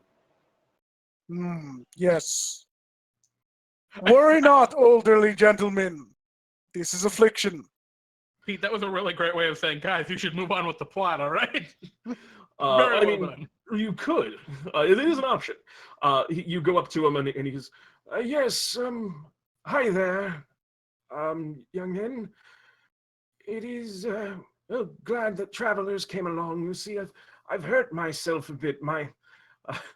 I threw out my back, and he kind of is kind of hunched over in a bit of pain. I'm having a hard time walking. Do you think that you might bring me? I was on my way to the river to fetch a drink. I'm also quite thirsty. Could you bring me down there? And he points off into the woods. One moment, old-timer. Let me examine you. I need to see why you're not afraid.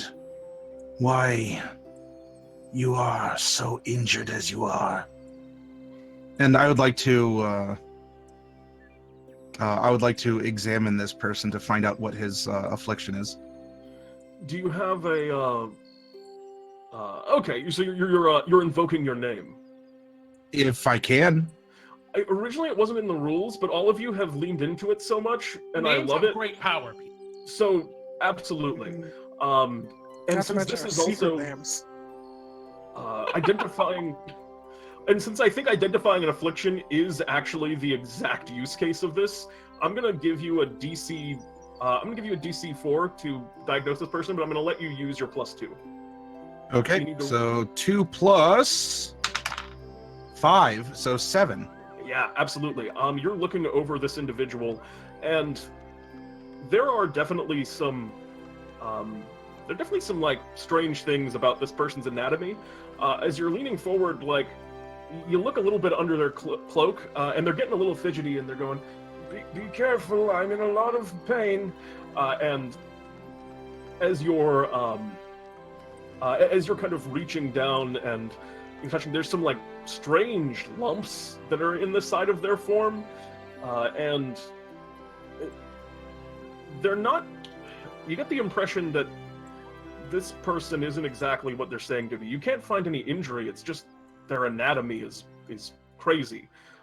There's 3 big like circles almost inside of them. Is the only thing that you can kind of describe it as.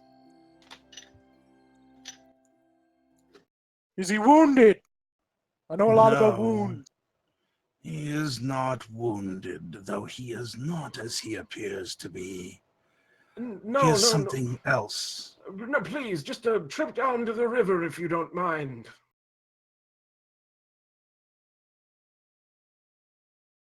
I am I not would like so to attack the old certain. man.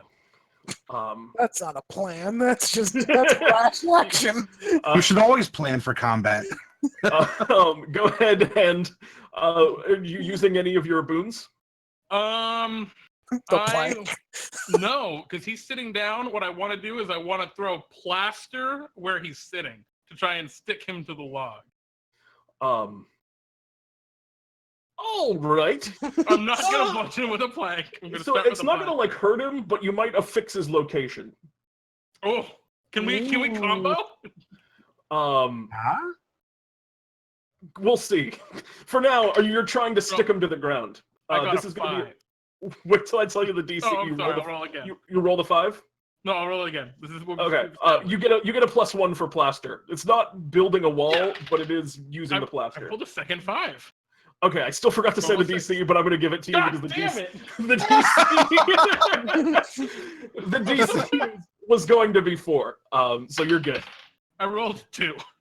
You're good. You got the 5. You throw plaster upon the ground, and you see it kind of like sinks in, and he starts to kind of like wriggle a little bit, and you see his body kind of like becoming like disjointed a little bit, like the head starts like going pretty far away from kind of like where the neck is, and you see the neck's like bending out to the side in like a very unsettling manner, and then all of a sudden it just kind of snaps, and you see 3 very small odd creatures just kind of like pop out of the body, and as they do so, you just see golden letters begin to kind of fly out, which spell out the word disguise, which kind of just clatter onto the ground, and these figures begin to kind of speak in strange voices, and one of them looks over. Oh, I dropped some plaster. X, how did they see through our disguise?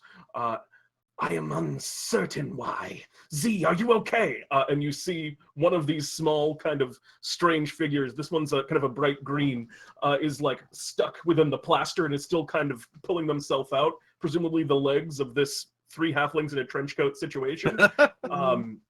And he's looking over there. This knight put some kind of strange stuff on the ground. I can't move my legs. And X kind of looks over. This one's kind of a bright purple and goes, "Why? Pull him out. Pull him out. Why?" And Y kind of reaches over and starts dragging this guy out of the plaster, and attempting to do that. What are you guys doing while you see this strange scene start to unfold? Are these like goblins? They're like goblins, but they're different colors, and they have very cartoonishly large heads and very small bodies. And they're named the letters. They're not like That's what they seem to be. anthropomorphized That's X, what they Y's, seem and to be. Z's. No, they just seem to be named the letters. But the other letters are just lying on the ground. Yeah, there's also golden letters on the ground. There's all kinds of letters at play here. I like the as blue. And as Knights of Alphabetia, you are familiar with golden letters. These are soul-bound letters. These are letters that can become true words of power that you could permanently add to your arsenal. Okay. Like, All for right. example, like plaster for you, or a fix for affliction. And the word is disguise. Yep, so you have all of the letters in disguise. I gave you a sheet called Your Letters to help you track it. All right. So we're missing an N and a B. I'll get rid of those. But we don't have to immediately use them. We can just grab them. You just have them. Yeah, you just have them now. You can decide what to do with them later. And while you're kind of picking those up, you see the you see one of these kind of little creatures kind of finishes fishing the other one, the Z, out of the plaster, and is kind of like looking around. They're all kind of looking around a little bit shifty, and the one they've been calling X looks out at you. How did you see through our ruse? Well, you were kind of an old man on the side of the road. It's the old trick in the book. And X kind of Never leans trust an old man. X kind of leans over and smacks the one that was being called Y. Why would you do that? And Y looks over and he goes, I thought it would be a good one because, well, old men on the side of the road in disguise. I thought that maybe we'd be like they thought they'd think we were like a dragon or something with a boon. I don't know. And Z looks over. That was completely ridiculous. Why? Come on. What did you want from us at the river? And X goes, why should we listen to you? If you do Because not, if you don't, I'm going to hit you with a plank. Why Or you should answer your friend's question. Oh yeah? You'll hit us with a plank? How I are would you like going to threaten them? I mean, you've threatened them. Oh, okay. They are. I meant intimidate them. Do you okay, go ahead and I roll. want to invoke the plank. I don't think the plank intimidates. What? Just holding tell the me, plank. tell me, if a man came up to you like with their fist versus wielding a plank, which was more frightening to you? Honestly, I think the person with their fists. A God person damn with a it. plank's gonna look super goofy. all right. Well, I walk up with a sword. Unfortunately, your sword is not a true item, so it does not have the ability to apply bonuses. But you are holding a sword at them. Well, I and they say, kind of- but I say, if you do not answer our questions, I will wound you. and they kind of like quickly kind of confer. They kind of like confer amongst each other, and they look back at you and go. You can roll intimidate, but again, there's no bonus because you're not actually wounding. You're still intimidating. And wounding, you can wound them, and you'd get a bonus if you're trying to actually wound them. But in this instance, you're not directly wounding. I will lightly wound one of them. So if you wish to Prove my attempt to point. truly wound, now you may roll with a +1. Well, +1. This isn't a +2. I mean, the wound's Oh, pretty wait, you're straightforward. You're right. Well, What was a it's light a wound? plus. If it's a +2, if you're just trying to wound, but it's a +1 if you're trying to wound to intimidate. That's fair. Okay, yeah, I get it. All right, so If you just wanted them to like eventually die from this wound, a +2 would absolutely Right. apply. What's my DC then? Thank you for asking. Please always ask me that because I'll remember. This is going to be these guys are just kind of standing there and they're a little confused. This is a DC 3 wound. I got a 5 + 1, so 6. Yeah, you absolutely. You just hold out this sword and just cut a little nick right around the midsection of one of these kind of characters. Which one do you go for, X, Y, or Z? X. He seems to be leader. Yeah, they do seem to show a little reverence to X, and he kind of curse you, Knights of Alphabetia. Your ability to take actions outside of them. Very well. We'll come clean. What do you want to know? We Why, seem to be outmatched. why did you want us to go to the river? Hmm. I'm a little bit worried about that. And they speak up. Y says, we had put together like a whole trap there. There's like a whole trap that we had set up. But we didn't want to put it right on the road because we thought that would be too obvious. So we thought we'd bring you to the trap and you'd get locked on it, and then we could use our disguise to steal your quest. Z kind of looks over. On the subject of that, give us back our disguise. We worked hard to get those golden letters. No. X kind of says, quiet, Z. There's no way they would give them up. They have all the power. For now, we're going to use the only option still left to us.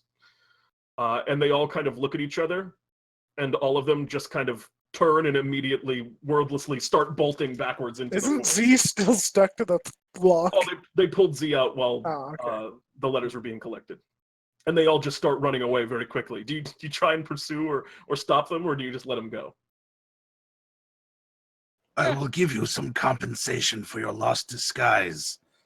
I will grumbly shout after them, and I'll leave a couple like gold pieces or currency on the log. Yeah, of course, with your affluence, you have a few of those kind of kicking around, and you just drop them on the ground. They're off in the forest, and X kind of looks back, and his whisper seems to carry through the woods, even though he's now kind of far away. We'll come back for them once you're very far away. That is an honorable thing to do. Curse you! And they continue to run. What do we drop? I put some money on the log Okay. for them to come back and get, since we took their disguise. That's fair.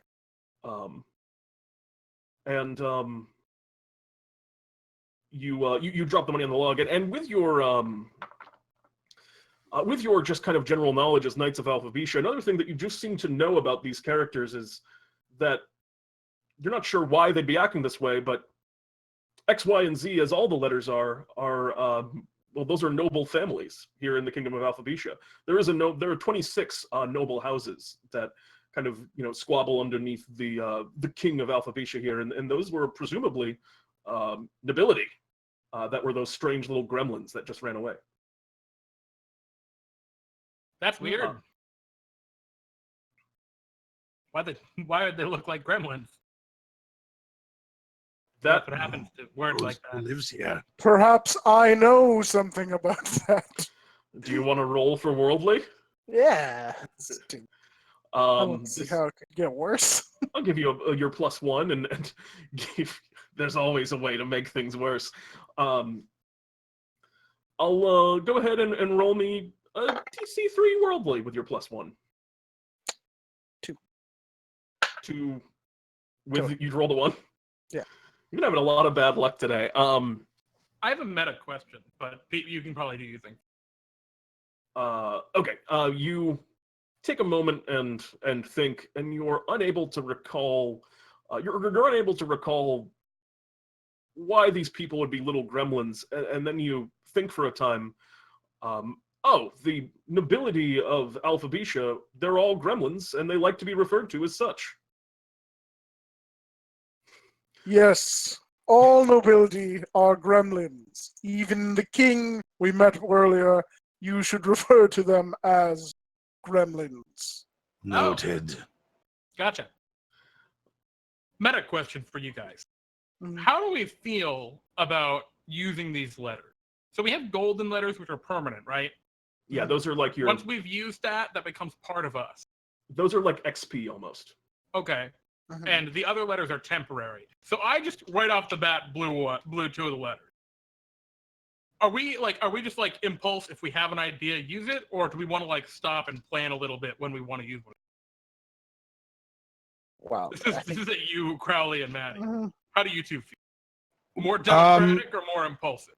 Well, are we carrying them in a physical sense? Like we need to fetch them out of a pouch and like play them like a card game, or is this something that we just sort of we have a psychic pool of this that we just draw on an impulse? Because that could dictate their use as well as how accessible or readily usable are they. Mhm. They are physical, but I'm gonna let you guys use them like they're in Hammerspace.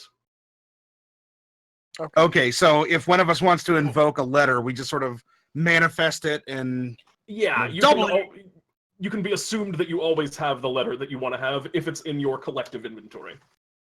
Gotcha. Just Yeah. for Then the question comes to you logistical guys, use. because I think I showed it already. I'm willing to just go ba ba ba ba ba and shoot stuff out. Would you guys prefer if I reel back a little bit on that, or are you guys also going to be a little jumpy with it? I don't know. It's just a question. I thought No, of, I think having it freeform allows for different character. Overall, like if anyone plays this game, someone might have a more impulsive or creative character, let alone be an impulsive or creative person. You know, for me, for Affliction, he's very reserved, astute, and or austere. I'm trying to use some other A words here. And so it's not that he wouldn't use them, but he would be more methodical in their employ. But for planner, I mean, you might have a plan, okay, if we do this, then I have this letter ready to go. I have this letter ready to go. And since I think baked into the system, I do, but we as knights are presumably, allies. We're not going to backstab each other. We're in this together because we've been summoned in. We're distinct individuals, but we're still here for a purpose. Having the letters is a mutual goal. Now, of course, for Pete, because we're kind of playtesting this too, that's within this one instance where we have a reserved character, maybe an impulsive character. We have 1.5 characters with Worry and Wozniak.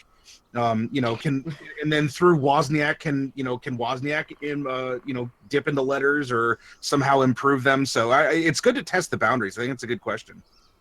yeah, well, I think it's important just because, like, as a group playing together, I don't want to be jumping at the bit, taking all these words that maybe you guys want to use. You know what I mean? Because I'm just a little more excitable. So for anyone watching, this is session 0 stuff to talk about if you're going to play this game. Yeah, if you're going to go for a long-term Word Warriors game. Well, even a short term, just good to Oh, yeah. these things. So, For Maddie, you're cool if I'm a little jumpy at times? Yeah, in fact, if you leave all the weird letters, I'd be happy to try and employ those. Because I tried whipping out verisimilitude for the scammer because there was a correlation. And he's like, I don't know about a V, when in fact that's actually a representation of that.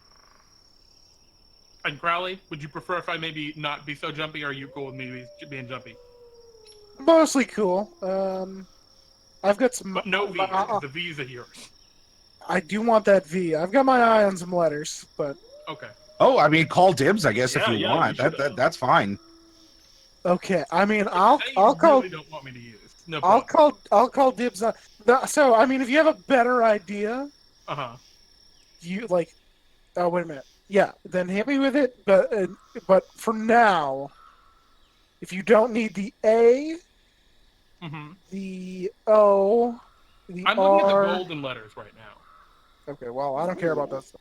But the A, the O, the R, the V, and the P. Okay. I'd like to hold on to those for a little while. I do have one with the V, but we can't do it yet anyway. We'll discuss it when we get there. Sorry, Pete. We can Crowley, are you spelling vapor? One No. who vapes? No. Oh, and the L. I need the L. Oh, okay. Oh, Valper. Perfect. I thought you were about to do some real Vape Nation stuff right there, but all right. In that case, you guys are probably having this. I think this conversation is probably happening in character as you guys are, walking your way and working your way down the long road. And also, Pete, were you planning on taking a break at any point? I was just about to segue this into that, but let me just set your final moment before you go in. You follow the long road, and eventually you see it kind of catches back around and joins up with the short road. And as you're looking down the short road, you can see the point where you entered into the forest, maybe 50 feet down it. After walking for half the day. But the long road was, like I said, it was very scenic. It was very pleasant. And just a little bit further up on your right, you can see what looks like a very, for lack of a better term, a very cliche-looking tavern. Tavern. It's a very normal-looking tavern. You can see a simple kind of wooden hanging sign that says "The Open Book" with a little picture of a book on it that kind of swings lightly in the wind. You can see a few windows, but they're not currently lit. The inside of the tavern seems to be dim, and it seems to be pretty empty. But just a pleasant, small rural tavern, and your destination here for this quest, apparently. And with that, as you dive into the true start of your quest, we will be back in just a moment. See you all in about 5 minutes.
Welcome back, everybody. Where we left our three brave knights of Alvavisha, they were just on the precipice of entering into the open book, a tavern apparently wherein lies in wait their contact, a reader by the name of Miriam Webster. It's Marion, correct? Miriam. Miriam. Are you? I'm positive. I'm just gonna have the word in front of me. Yep, Miriam. Miriam. I need it. Miriam is her name. Her cat is Webster, of course. And so that is where you stand. You all are. It is now getting pretty late on in the day. The forest through the trees in which you stand is now growing a little bit darker, and the tavern beyond beckons. What would you all like to do? I'd like to approach. I'd like to go in Yeah. and open the door to the tavern and see what it's like inside. All right, you enter in, and it is underwhelming. The inside of the tavern is completely empty. You can see like the shelves and the liquor cabinets and such. There's just nothing up upon them. They're all sort of empty. All of the chairs and things, some of them are barrels, some of them are more fully fledged chairs, are upturned and on top of tables. There's kind of like a layer of dust upon most of them.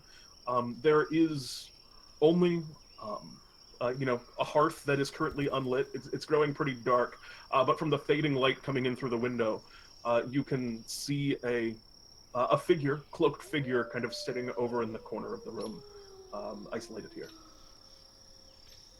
Hello, who are you? Are you Miriam? You see a woman turn around and looks at you. She's wearing kind of big, kind of massive glasses. Her hair's kind of tied back into a tight bun, and she looks over at the group of you. I'm Miriam Webster. Well, this is my cat. And Webster kind of hops up onto her shoulder and purrs a bit. And she looks over here. You are, of course, the new Knights of Alphadisha, I imagine. Here for your quest. I've been doing quite a bit of reading and research on this particular tavern, and I think there's something very interesting here.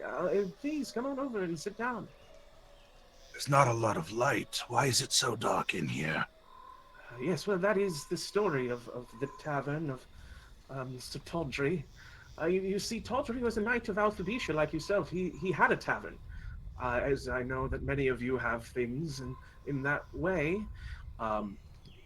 The cat kind of curls up within her lap and is kind of looking at you with a bit of intelligence behind its eyes, and she kind of continues. Now, he left this tavern, and apparently he had a massive fortune of letters within his possession.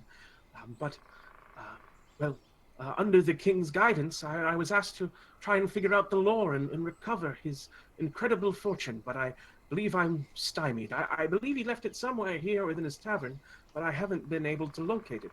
I was told by the king to tell you, if you return the fortune of letters to the king, you may keep any of the artifacts or golden letters that you find within, which are, of course, only valuable to you knights. Oh. And they're just here somewhere? Somewhere in the tavern, although I've looked around and I haven't been able to find anything. Oh. This is interesting. Okay. I thought we were going to have to go somewhere. This is where we had to go.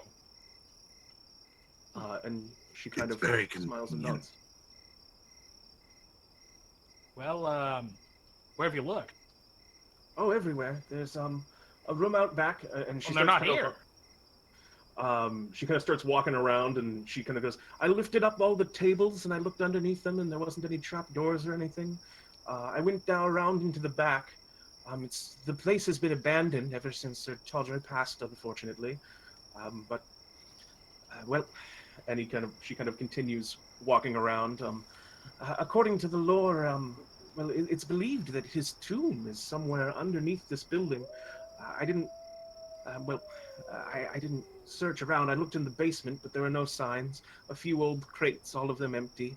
The place must have been cleaned out by bandits or travelers a long time ago. You said his name was Sir Tawdry. Tawdry, yes. Tawdry. That's the one. Did you check the rooms upstairs? Well, I don't know. Is it an inn? Like there's beds or there's or are we talking it's just a bar? This appears to be just a bar. You come into one room that does appear to be a bedroom, but it's it looks like just a single, perhaps where this individual stayed while he was here. And as you're touring around, she starts pointing out all the places that she looked. And she walks by just on the side of the building. There's one door that she just doesn't open and doesn't even seem to pay any attention to. But she just kind of walks right past that and begins. So yes, this leads into the storerooms. Like I said, they're all empty. What about this door? Pardon me? This door. She looks over and her eyes kind of like gloss over it for a moment, and then her face just kind of starts out of it, and she's, how did I not notice that before? It's right there in front of me. And you look over, and there's this strange text upon it. I've never seen such runes before. And she starts looking over, and yeah, you see there's a elaborate door here just with like words carved into it. There's a whole like big thing carved into this door. And she's looking over it, and she doesn't seem to be able to make heads or tail of it, but it just looks like plain text to all of you. What did it say? Well then allow me to read you the riddle of the open book. And I have it here for all of you to look at, as there's nothing worse than a riddle that you can't just read after it's been read. Written upon the door is an elaborate phrase. It says, "A tavern is a sacred place of laughter, light, and song. But here upon my resting place, I find there's something wrong. So you who read this open book, I make this solemn plea. There are 3 things you must correct that taverns should not be. The first is most unwelcoming to travelers young and old, in spirit and most literally, ne'er should it be cold. Next, if you want a happy keep, you know that they can't. Let stock and patron disappear, a tavern can't be vacant. And lastly, here of most import, let it not reach a lull. Taverns all need sight and sound, please let it not be dull. My weary soul shall rest at peace, should these things be untrue. And for a friend that salves my heart, my fortune yields to you." I got it. It's time. The answer's time. And the Miriam kind of looks over you. Was it a riddle of some kind? And you solved it? The time! And she kind of calls out to it. The door does not move. It is a riddle. The answer is not time. That is correct, though it's not the correct answer. Yes. Yeah, and here you are in the darkened tavern, and you have these words here upon it within the open book. We need a fire. Yes. Luckily, The I know Huff how to needs crack start one. Because I know much of this world. All right, and as you begin to kind of like think along those lines, taverns. Would you say that most taverns generally have like a fire in the hearth? I think so, yeah. All right. As you all kind of come to that consensus and sort of agree, you watch as all of a sudden you just hear the sound of a bunch of logs that seem to just smack down into the fireplace. And briefly after, you just hear the sound of those logs alighting as the fire just begins to roar. Some light and warmth begins to kind of shed and grow within the space. And you see on top of the door, the word "cold" begins to kind of disappear from the writing that is on the door, not in full, and very, very faintly. You can see above it, on the top of the door, just kind of placed on it, the word "warmth" starts to appear. Very well done, Master. You made that look like you did nothing at all. Yes, was. Like, Miriam kind of looks over. It's like you just knew what was in this place. You read it as if it were an open book. Well, it is called the Right. riddle of the open book. Well, what else does the tavern need? I mean, it's probably have some drinks up there. Weary travelers need a drink. It does look rather barren here. Yeah, I agree. I think most taverns have a drink, and you see as soon as you think that, just kind of bottles and things begin to just appear and kind of fill up the shelves. All right. And as that happens, you see the word vacant begin to disappear. And up at the top of it, the word full starts to appear. But again, not entirely and not in totality, you know.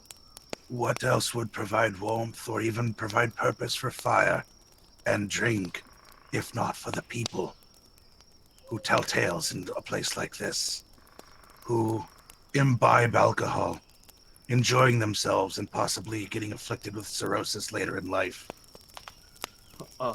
You think a tavern should have That's patron? Yeah. I don't know if that's something that's 100% always necessary for a tavern to have. I mean, a tavern Regular. can exist without a patron. Why don't you? We're gonna roll to contest it. You say there's patrons in this tavern, but I say it's not guaranteed. See if you can outroll me.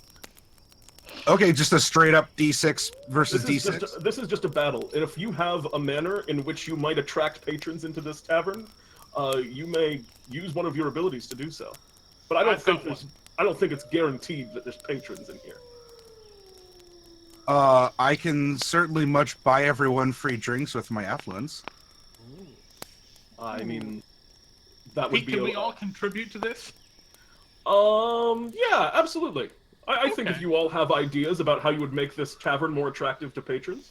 I'm just going to be very friendly to them because I'm platonic. I'm just very friendly in a very unthreatening, just I'm just a pal kind of way. Just like, oh, that's our old drinking buddy, Planner. He's always around. Yeah, I get you. I will tell them of my worldly wisdom and my many travels. But I have the never storyteller's actually good for a taken. tavern. I think there's a case there. All right, I'm gonna let you guys use your combo technique, all of you. So, to describe the scene, so you're just outside. Are you just like fishing people off of the road? Because there are people that are walking by. That's your job, Jeremy. Me? Yeah, so Yeah, are you just you're like platonic. kinda, like being Oh, nice I to guess it's people, fair. and then we also got afflicted out here just throwing Yeah. coin at people too. Well, That's I can affix some like free drink labels to the tavern. I shouldn't be the poster boy because I'm afeard. Yeah, Yeah, that's Um, true. I figured affliction was drawing them with the coin. When they come in, they see me already drinking. Hey, Oh, okay. come have a drink. Sitting at the bar. Yeah, the easy one. I'm rambling in the corner. You're just kind of there. Like, I guess you're just also there. Are you just talking to Miriam? Probably, and of course Waz, who is following Waz is every there. word. Miriam's just kind of like listening to your. Incredible! All of these tales from another distant lands. You're so worldly. As you are there, just kind of speaking. So to begin I know. to start drawing some people in, would you like to go ahead and roll me your affluence? Or you can roll your fixing signs and your giving people, just kind of giving away drinks for free. So I think you could pick. I think plus free drinks is a +2 to affluence. That's definitely a crowd pleaser. So I'll let you roll a d6 with your +2. DC to attract people with this is going to be a DC.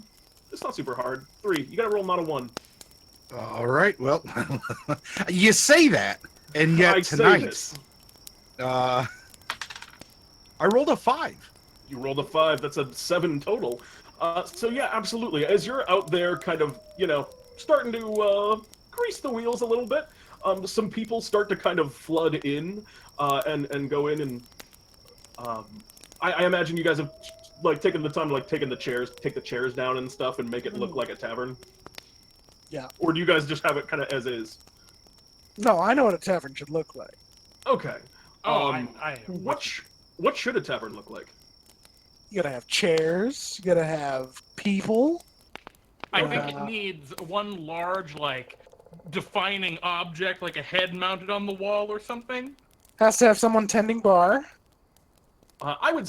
Also, very quickly, Jeremy, could you roll me a d6 and contest my d6? I rolled For a what? 2. Wait, for what? Just do it. Oh, okay. I got a 6. You see all of a sudden as you kind of have that thought, just a big head. What head do you picture mounted on the wall? I was gonna even say I'm gonna plaster it on the wall. Oh, So- well, you already got it. You got this one for free. Because I agree. That I was a little skeptical, but I let you roll against me to see if it just was in there. Mm-hmm. I think it is. It's not a head, but it's instead a giant like book, like open book that's stuck on. Oh, on the excellent. side of the wall. This kind of like It's gotta be fitting. beautiful open book now, kind of there above the mantle, where the fire's kind of glowing bright here. Also, and, yeah. you're definitely not just someone sitting at the bar, Planner. You're the bartender. Mm, The oh, most thank platonic you. relationship you Son of a can get. well, that just got harder. I feel like I could talk to you about anything. You're like a brother to me, Planner.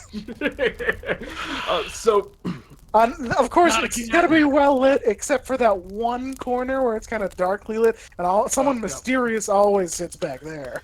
I mean, not every tavern has a mysterious. Well, for starters, you're outside with your affluence, just drawing people in, and you see the first couple people start to just sort of walk in, and at the prospect of free drinks, they look over at you, and one of them, just a random traveler. What is this place? What are you doing? Free drinks, you say? Me? Oh, Outside, yeah. speaking to Affliction, I think. Cool. Because Affliction, you're outside, just kind of setting things in and fixing these signs. How do I do this without Without fearing them. Yeah. So I'm gonna keep my back to them while I'm putting posters or whatever, like Very well. some signs up. Yes, there's free drinks inside, newly renovated, under new management, you could say. And to celebrate, I am going to be giving you some free drink coins. Take them, and I'm gonna just sort of reach in my pocket and like behind me, just sort of like scatter some gold onto the ground. They see Or currency, whatever, you see another kind of man go up and pick up coins, and I was very excited about the free drinks that all these signs are saying, but when you invited us in, that completely sounded like a trap. No, I may be an old man, but I'm not by the side of the road. I'm simply advertising free drinks outside of... Oh. I can understand your hesitation now. Well, I suppose this is going to be a bravery test for you then. And like with that kind of spin on it, you see like there's a little kid there who kind of, I will be brave and get all kinds of free drinks, and he kind of like stands up and puffs out his chest and kind of marches himself in and begins walking, because you rolled really well to attract customers, and they start. He kind of steps in. The first patron that you see at your bar, where you're behind the bar now, correct? Planner is a small child. Yeah. Walking in, and he goes, has like a golden coin in his hand that was dropped before by Affliction. He sits himself up on one of the stools, which all appeared when you were just thinking, oh yeah, bar needs chairs and things. And he kind of comes up and slaps the token down. Free drink, please! Oh, hey, Give this boy a whiskey. hello. Oh, well, you have ale and things, but I don't know if you have whiskey, unless you would like to contest me in a roll for it to see if this tavern does have whiskey. I think it needs to be welcoming to both the young and old, so it needs drinks that even the youngins might have, that might Like want. ale. Like cider. Like hard cider. Well, would you like to battle me for whiskey first, to see if you No, have I these don't things? care about the Okay. whiskey. Would you like to battle me for cider, non-alcoholic cider? I'll battle you for cider. What do we have already? Just beer? I rolled a 2. Right. Right now you have a big open book thing, and some things I gave you for free, because you gotta have chairs and things. Those are definitely in the tavern. I also rolled a 3. Oh, I rolled a 2. Oh, I win! So you, and a big kind of, a mug of cider that you just kind of like reach down under, and you just kind of put your hands instinctively on where you imagine the tap would be, and out of it pours a very fine, fresh apple cider. Is that what did you picture? Was it an apple cider? I imagine actually it's like a pineapple cider. And this is what comes out of it. This yellowy. If I'd known it was a pineapple cider, I would have given myself a bonus for it not being here. But alas, well, Pete, maybe you should have asked. I should have asked more specifically what the cider you pictured was, and it slaps down on the table exactly as you expect the tavern to be. A nice fresh mug of pineapple cider. The thing goes, "This is delicious," and starts to drink it. Oh yes, pineapple cider. I recognize that at first glance. With your worldliness, of course. Yeah. Although, quick point of order: if you did tie, are you rolling? Who wins on a tie? The GM or the player? I'm ruling that I win, just like setting a DC. Okay, all right. And yeah, more and more people are starting to filter. More and more people are starting to filter here into the bar. I mean, you get things for free. You could also just put stuff in yourselves if you want to. Figure things out in that regard. But this is getting pretty busy here. yeah, people are starting to pour in, and they're getting the free drinks. But do they stay after they get their free drinks? How platonic are you? Are you befriending yourself to all these people? Go ahead and roll me to keep your customers that are being drawn in by the affluence of one afflicted. And do I get a +1 or +2 for this? I think that this is the exact platonic scenario. I'm going to give you your full +2. You're creating a zone of friendship, Yeah. a friend zone, if you will. Sounds like he doesn't need the help that I was going to offer, so we're good. I'm going to give you, to maintain customers, give you the +2, and it's a DC 3. Okay. Should I roll again? I already rolled. Wait until the DC, right. so you can roll again. I rolled That is now that time. A 6 + 2 is 8. You absolutely, oh my god, you succeed thoroughly. And if the people that are coming into the tavern are staying, and after they take their free drinks, they're ordering more drinks. Yeah! Yeah, this is a great place. It's gonna be a lot of fun later tonight when the bard starts playing. Do you want to contest me on that? Yep. Taverns, I believe a tavern should have music, so I'm gonna not give myself a bonus. This is a straight up roll. Could I use my platonic as a +1? I rolled a. To say that a bard came in, and I'm trying to convince the bard to stay and play. I will allow it. Excellent. In that case, just make a straight. Well, this is to see if the person that's coming in is a bard. So add your platonic. Okay. Oh, good. So I gotta roll win twice. Well, yes. This is you get it for free if you beat me, but then you can try and convince someone to play. I rolled a 4. All right, you beat me. I only rolled a 2. Okay. So you got this person here, and you've pegged them. Oh yeah, this is a bard, and they're there looking. They have the instrument case on the back. They have their lute, and this free drink is quite a dandy one. I'm so glad I was offered it off the side of the road by that terrifying individual outside. And I'll say, if you take the long road, it's a real long way back to town. Why don't you just stay the night? Free room. Just maybe you play a little bit later. We don't have rooms. We don't have rooms. Are you sure? I'm pretty sure we got rooms. I don't think there's rooms in this place, Jeremy. Do you want to fight me on that? Can I use my planks and plaster to make some room? Jeremy, I rolled a 6. Oh shit! You want to Planks try? and plaster. This is what I am, Pete. I build things. Okay, yes. Well, there's no rooms because I rolled a 6, and you're not going to beat me. Beat me on that. But you can also just roll to build a room. But Pete, what do you mean I'm not going to beat? Yeah, if he has I've a got a plus on his bonus plank from and my plaster. Well, this is just the will of the open book. That's a whole nother roll if you want to just do a thing. I want to build some rooms. Yeah, you can go ahead and build some rooms. There aren't rooms automatically, but you go outside and you take your plank. Okay. Go ahead and just roll me. And to build a room, this is... You know what? No, Pete. Oh, okay. Sorry. How hard is this? This is a roving DC where you always build a room unless you roll a 1, but it'll just take you a while to build a room if you don't roll high. Pete, oh, wait. I can't mess with the mechanics, so I can't use letters cheat and roll a d20 instead. The system is unbreakable by word. Damn it. Okay. I will roll to build a room. Do I have a +1 or a +2? you have a plus. This is your entire game. You have a Thank plus you. 2. It's a 6 total. 6 total.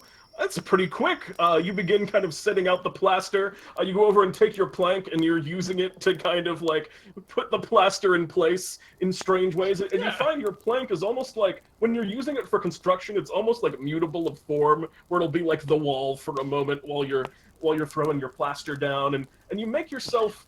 It's an all plaster room, which isn't going to hold up in the long term of things, but you do plaster up a nice room for this bard to stay in. And with that, he is convinced, yeah, I suppose I could stay the night, perhaps play a tune or two. It would be my pleasure. Why didn't we just give him Oh, that it other sounds a room? lot like maybe, Pete, you were planning on us having a bard. You had the music already for it. Who could say for But certain? not all taverns have bards, huh? Well, I mean, this one does, as it turns out. And over on the over on the side of the room, he begins to play, and a couple other musicians take up with him, and you see the word dull beginning to disappear from the riddle, and your third word, lively, is starting to appear as well. But none of them are here in full. They're all just kind of, starting to coalesce as the tavern's starting to kind of, come to life and become a tavern proper. What have you been up to this time? Because I know you've been in the back seat for the start of this worry, as you're just telling stories in the corner. What are you working on now? It's starting to become a tavern with a lot of people in it. Right. I think we obviously need some help because of how busy it is. Oh, of course. Things are picking up. Yeah, I mean, we need some bar maids or men or whatever. So I'd like to try and will that into existence.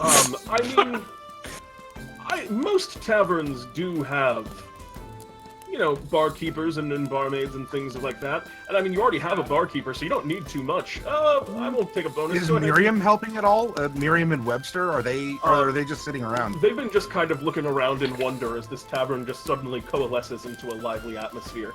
But I rolled a 6 to say that there are no barmaids. Alright, I rolled a 4.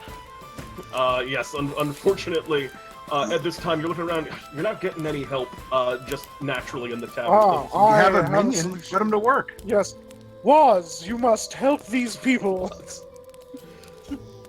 Help these people with their drinks, deliver things to tables, and take orders. Alright, what does Waz say? Of course, master, yes. Alright, your worshipper begins going around. Of course, they'll do anything you want. And they're filling the role, just having a body in this instance, while it's not necessarily like a worshipper thing to do, it's just by nature of having a person. You do get a very blemishy Emic Frooney waiter that you got coming into the space now. Go ahead and roll me +1 for your... for my worshipper. Yeah, for your worshipper. To see if they're able to increase the atmosphere in the space. I rolled a 5, so 6 total. 6 total. As you are... I forgot to say the DC. But it's below 6. As you are trying to kind of get the bar moving, and you have this this worshipper going around, and it's weirding people out a little bit, but mostly they feel welcomed. He's kind of taking orders.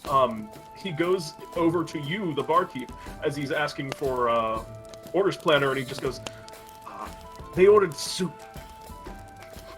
A cook. Well, Waz, I'll tell you. How about you head outside, see if you can find some apples and some trees, and you can give them some apples. Okay, Waz? I know you love apples.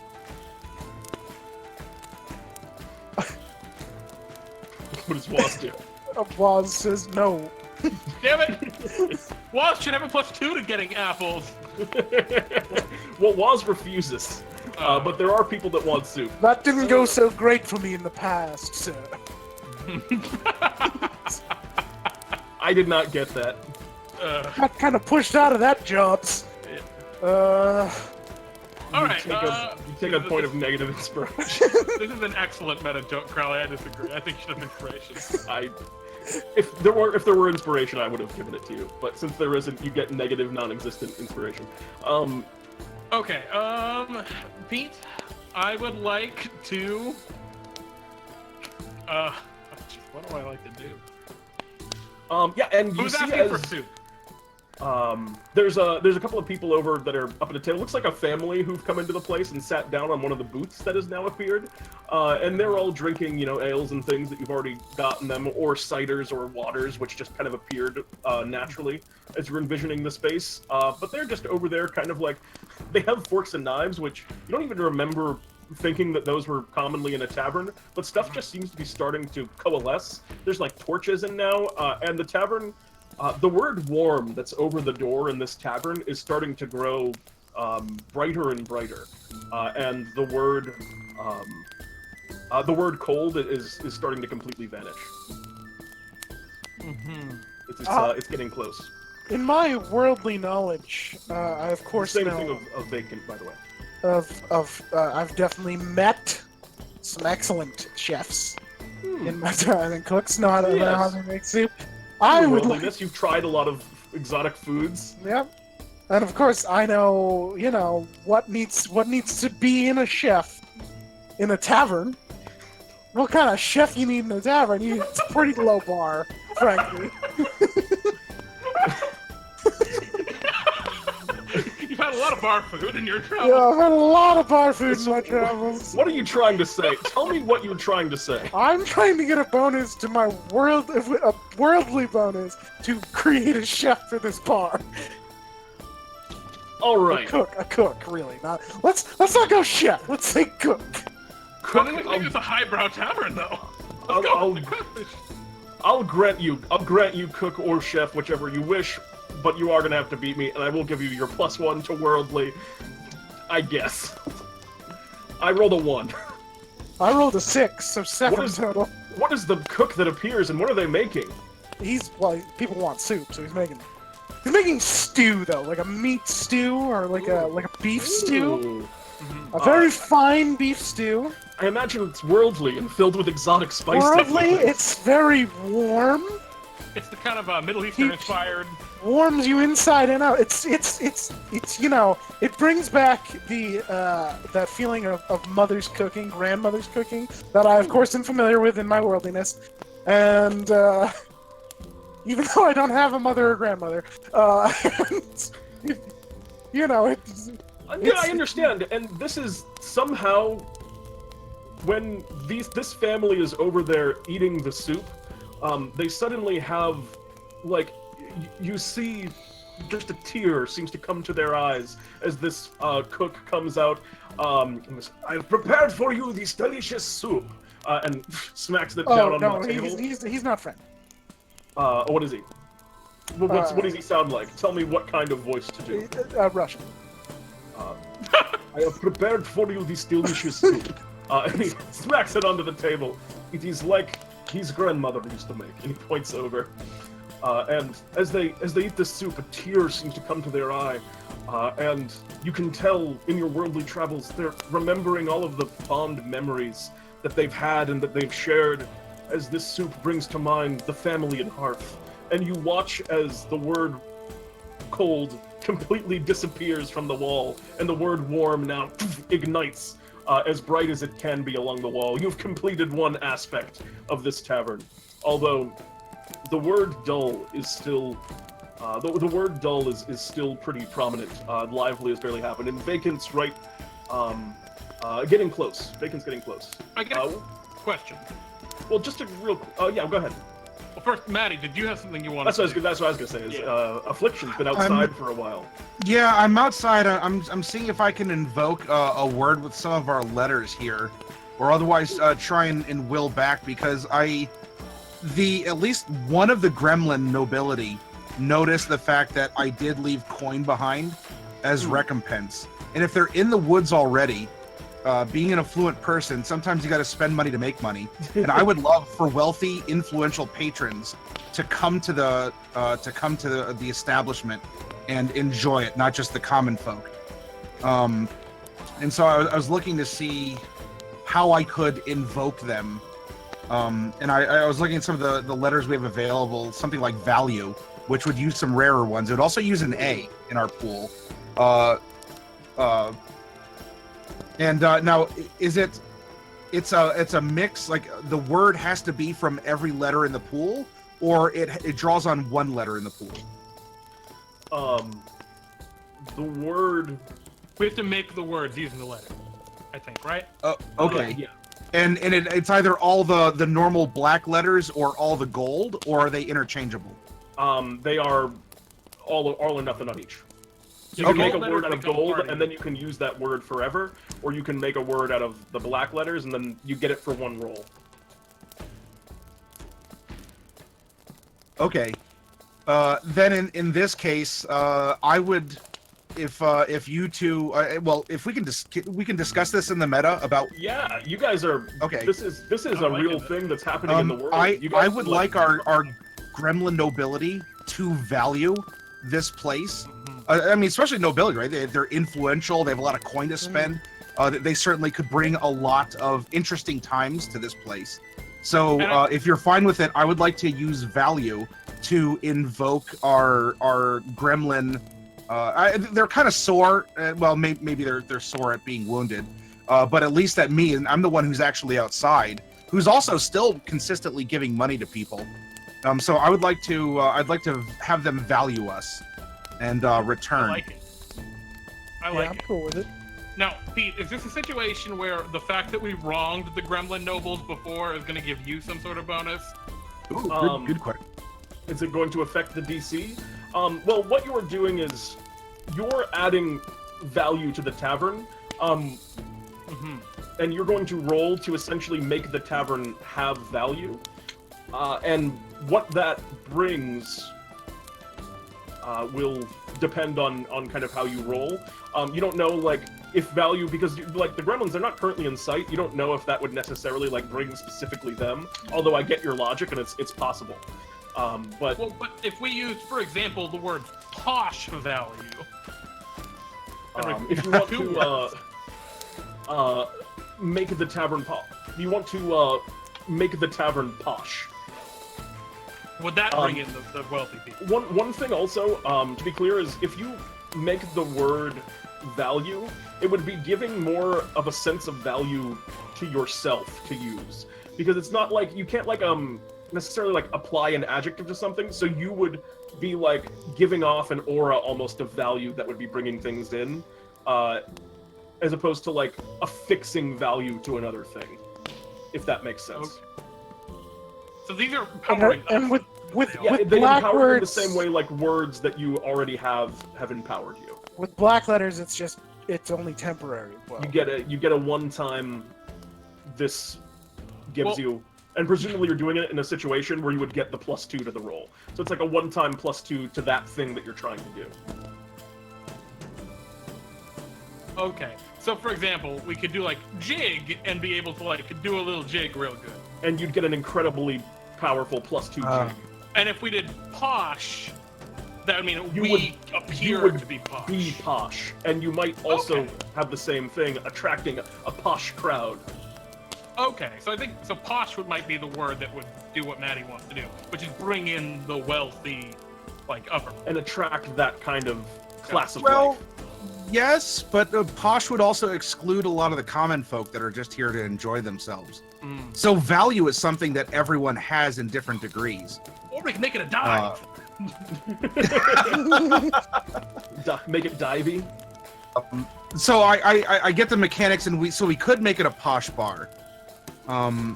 Though I see through my character, through affliction, I see that there is value that people hold differently, but we all have values in some way. So I want to appeal for value. So I just invoke value, remove the letters, and then make a die roll. Indeed. And invoking the value of this bar, it's off in the middle of nowhere, so it's a little out of the way, but as you're kind of like creating this aura, the people that you're kind of seeing on the road as you embody this concept of value, which is, I think, aided by a degree aided to a degree by your affluence as well. You definitely have this this trait.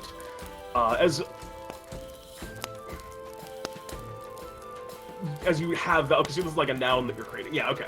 So you now have value, and go ahead and roll me. I'm going to give you a DC 4 on this one to attract some of the wealthier, more influential people that happen to be taking the long road this evening. Okay. And you have a +2 to it, so you need to roll 3, 4, 5, or 6 to successfully bring the value to the bar.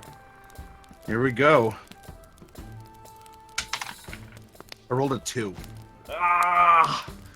As you're as you're kind of like, standing outside, beginning to kind of like, show some of the wealthier people passing by, you see an individual walk down this road, and they look not unlike the gremlin that you saw before, but they appear to be, rather than the kind of like purples and the kind of like creepier, like greenish colors that you saw earlier, they appear to be like in a brilliant gold. They're much taller, they're very kind of muscular, and as they're walking past, their body is still kind of, a strange color, but they give off an incredible aura. And as they step past, they look over to you and they kind of observe the bar. And what is this place?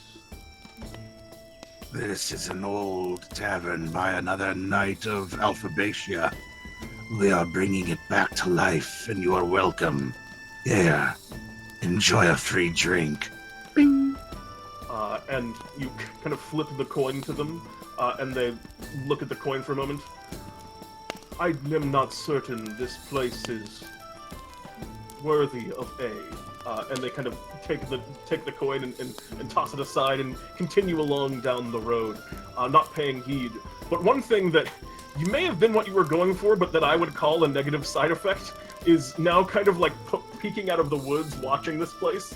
You do see those three, you see X, Y, and Z kind of leaning on top of each other, all poked out of a tree, kind of like watching this, watching the proceedings. They're looking on with a bit of, like envy in their eyes as they see the tavern kind of coming to life. Don't die! I'll give a blessing to the person who continues to walk past after eschewing my coin. Yes, and I'll... A walks past, but you can see X, Y, and Z all looking on with, jealous and envious eyes of the inside of your tavern. You there. Do you want in?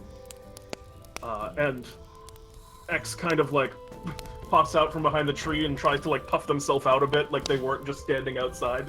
And they're going, "Yes, well, we had planned to take the treasure from this tavern anyway. It's not like we wanted to go. But if you insist upon our entry into your building, we will oblige you, I suppose."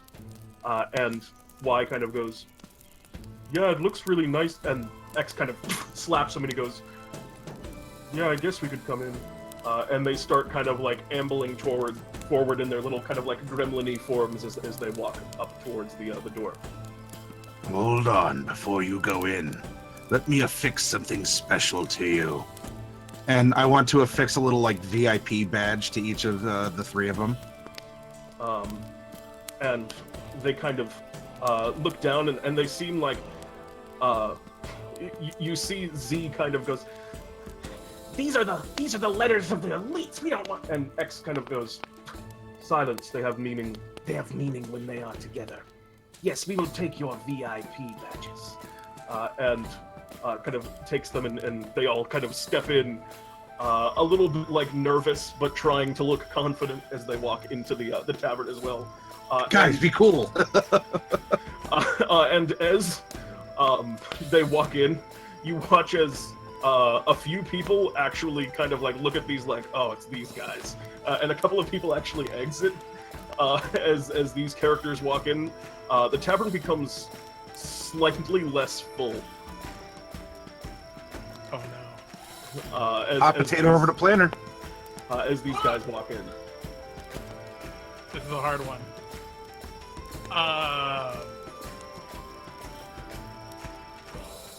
Hey, how's it going? You say into X, Y, and Z. Yeah. Long time no see. What brings you to the open book?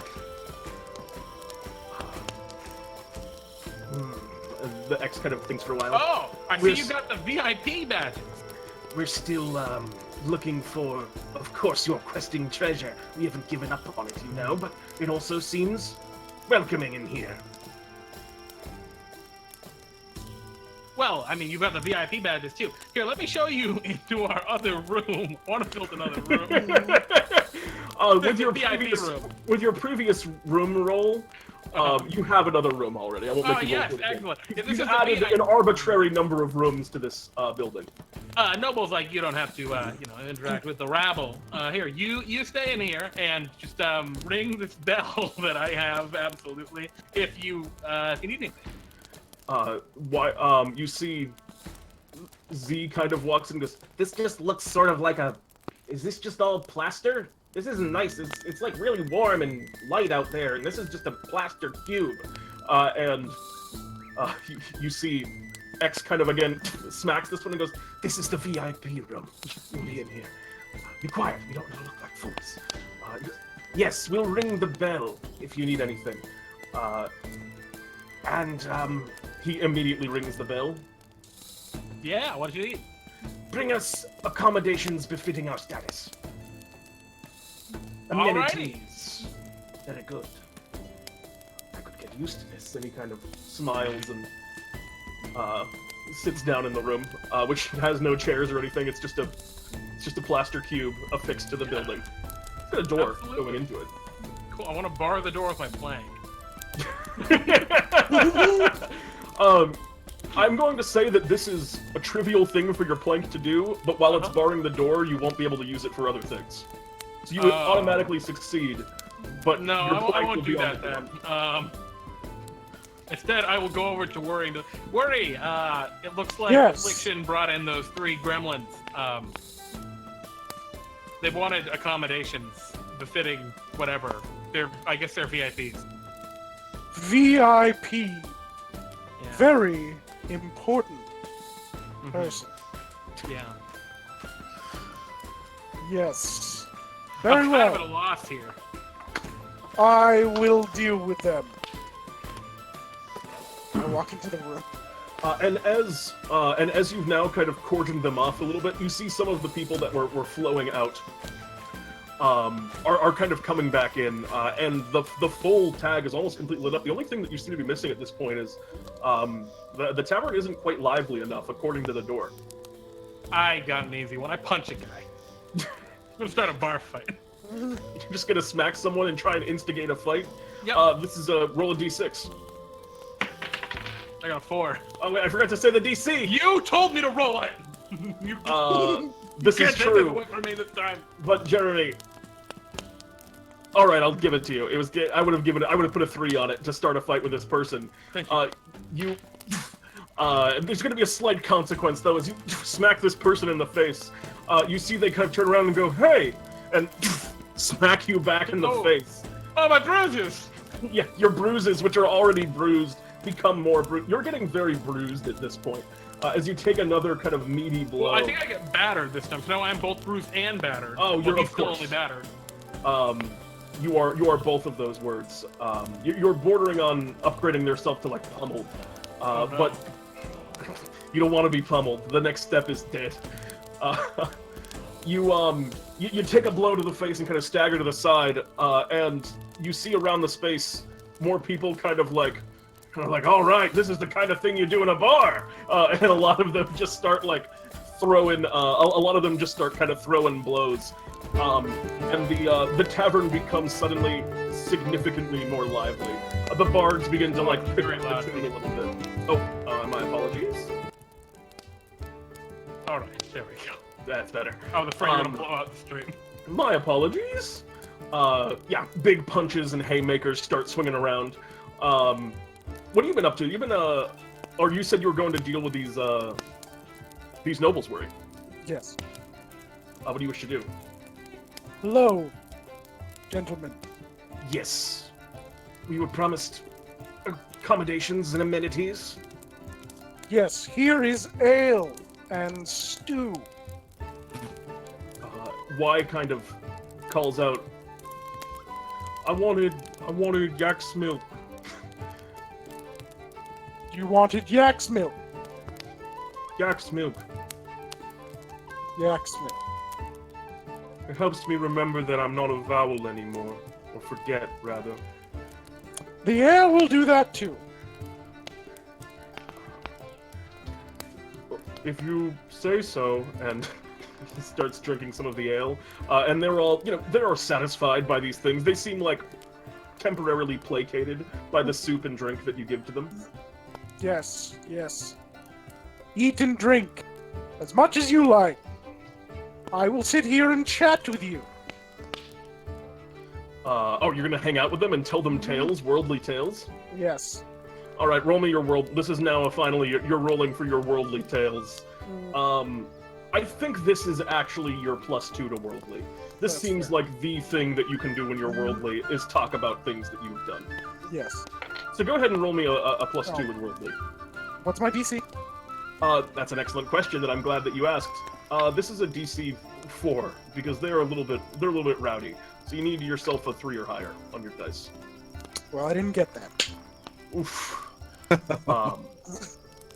Howdy, As you're kind of rolling, they're listening to your stories, but they're not very much paying attention. And one of them looks over.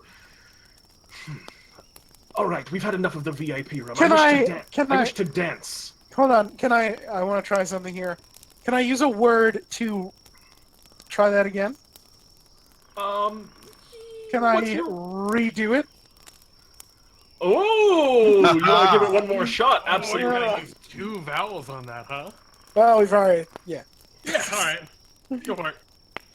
Oh, is it same DC? Yep, same DC. Mechanically, it's actually better to do that because we already invested letters in the gremlins. I got a 2 that time, so that's it. Did you still fail? I got a 4 total. Wait, did you say it was 4 or 3? That was a DC 4 to keep these guys subdued here in the room while they're eating their food, and they kind of begin moving out, and they see they move out and they kind of see the scene. Like X kind of pushes past you. Yes, I want to dance. I will dance now. And they move out and they see that the tavern is in the midst of a brawl, and they all just start throwing themselves into the fight.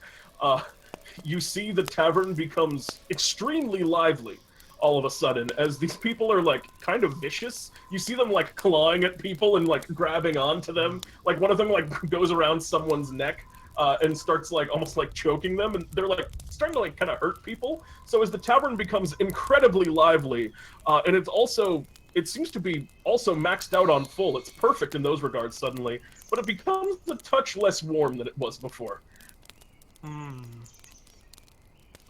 And that is the... Oh, I lost my... Let me make sure it's not... So what gonna words be do we super have loud. left? What letters? Have you guys been marking your letters as we've been using them? Yeah, I have marked them. Cool.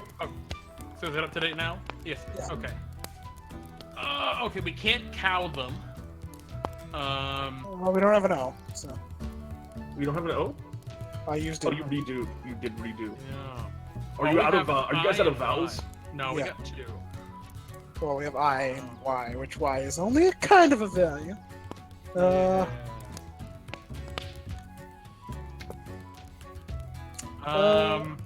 Figs.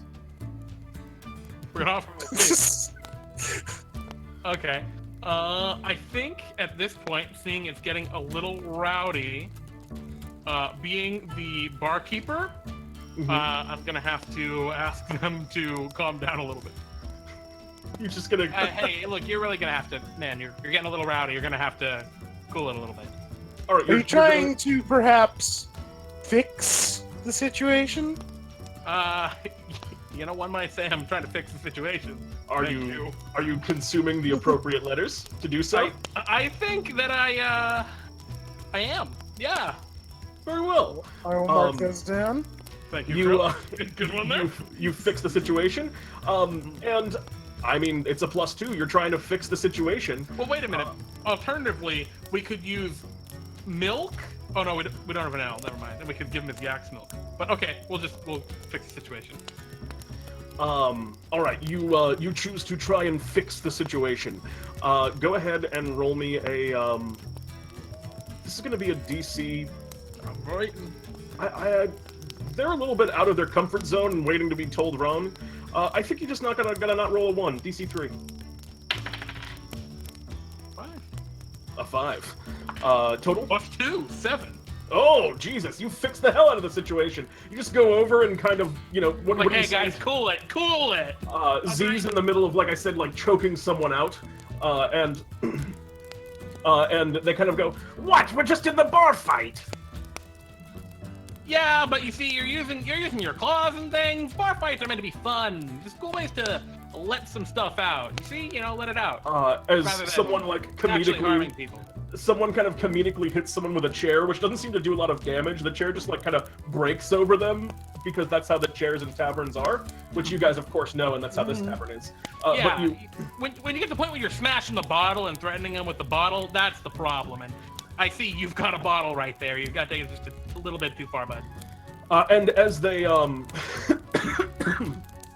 as they kind of calm down a little bit as you fix the situation, they'll stop. Exos, perhaps we were out of line. We'll go over That's and all talk. And you're not sure when they showed up, but we'll go over and talk to that mysterious stranger in the corner, where the darkness is coming. Sure enough, a mysterious stranger has appeared in the tavern. And as they go away, the bar fight continues. The music blares and blasts. And you see as they calm down in this instance, the tavern once again becomes a warm and friendly place that's also exciting and full of food, drink, laughter, and love.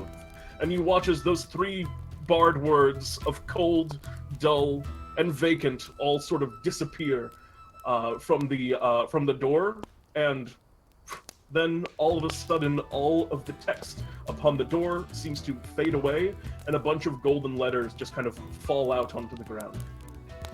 Hot damn! What do we get? That's up. As you look over, you gain the letters sealed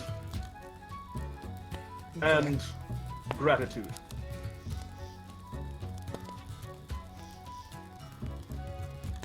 In pure and unfiltered golden letters, and the door before you, which was previously locked, you see it is now able to be swung open if you wish to. Affliction, where are you guys? Ready to roll? Yes. Very good. Let's proceed in. Sounds like a Oh. plan. Look at all the injuries. Just a moment, please. I'm going to affix labels to everyone that says bruises, cuts, broken bones, and make sure that they know what's wrong with them. Absolutely. You go around and do this. This is, of course, trivial for you. You could just go around and put labels on people. And everyone here does now seem to be aware of what has happened. And there's a few things still kind of, some gambling has started over on the side of the room. There's a few people doing what looks like singing rousing songs. And you fix labels, and the people here seem cheery and happy as you tell them where they've broken things and what's wrong after this fight. And then you form up with everyone else? Yeah, in that case, you all stand you stand at the threshold, moving down into the chamber beyond. There are some kind of simple stone steps that lead downward, lit by torchlight. All right, go ahead and lead the way. I've got my plank. I'm gonna hold my plank like a weapon. All right. Actually, wait. I'd like to tap the floor in front of me with my plank, searching for trap. Like a 10-foot pole? Like a 10-foot pole. Your plank seems to almost grow to 10 feet as you step in front of you and Give me begin that easily, Pete. searching for traps. This is trivial with the power of your weapon. DC 0. I got a 6. You do it. And as you're kind of using your plank to tap out the ground before you, there do not appear to be any traps. Hey guys, there are any traps? Excellent. And you move downwards and downwards, and as it kind of twists and turns, you eventually come into what appears to be a tomb. around you as you're looking around the space. The room that you walk into, on the far side of it, the first thing that catches your eye, the interior of the space is lit with torches of very different colors. All of them are, there's purples and greens, and they cast like cascading lights of various varieties that light the interior, and they shine off of what appears to be myriads of letters and like beautiful display cases. There are A's and S's and Q's, all manner of vowel and things. Some of them are just like stacked up. There's a treasure chest that you see is open and literally overflowing with what looks like kind of vowels and different letters.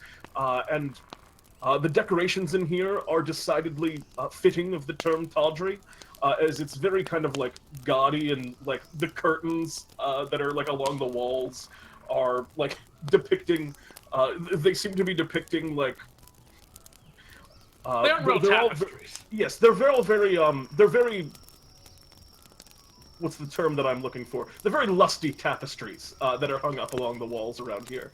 And then in a tomb, in kind of a well-decorated coffin on the other side, there's some like rhinestones and things on it, appears to be the body of Sir Tawdry, and mounted upon it, you can see a few what looks like also powerful relics. You mean golden letters? No, I mean they look like relics, just like those. Like You saw a couple of these things.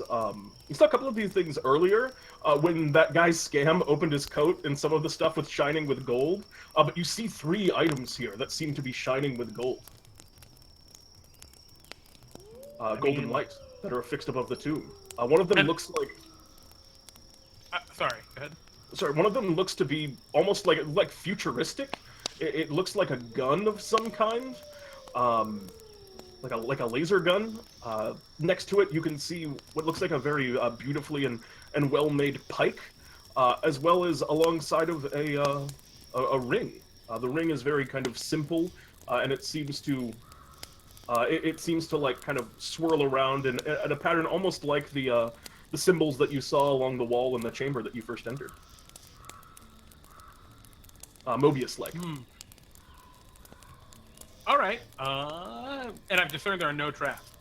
There are no traps. It seems that you have found the treasure and come to near the end of your quest here. Guys, I think we did it. We got it. Maybe I am supposed to be a knight. I don't know. Anyone. Yes, you did a magnificent job back there. I mean, I look. Anyone could just. These aren't impressive things. I guess I did build that room pretty quick. You did put together a pretty good room. Do do you guys want plaster though? Do you guys want to grab some stuff? Yes. What do you guys take? The gun. You mean the Fraser? Yep.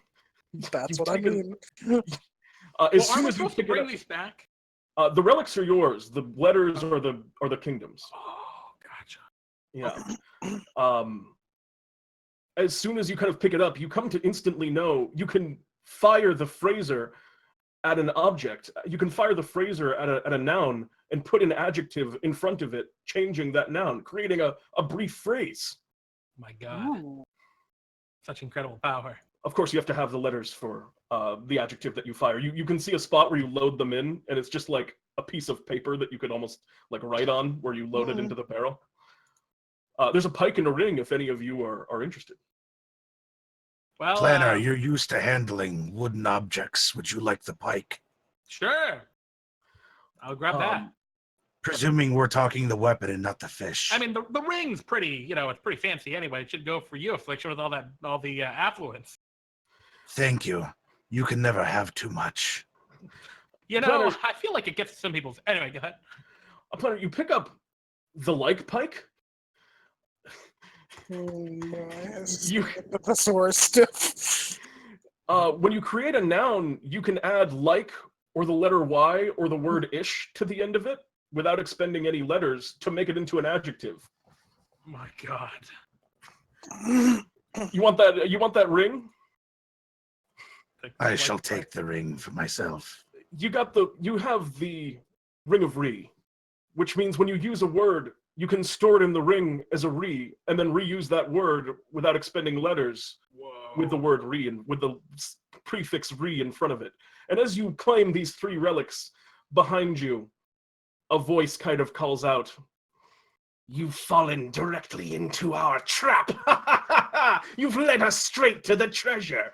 As X, Y, and Z kind of come down, "You've welcomed us into your tavern and given us your tastiest of milks and ales.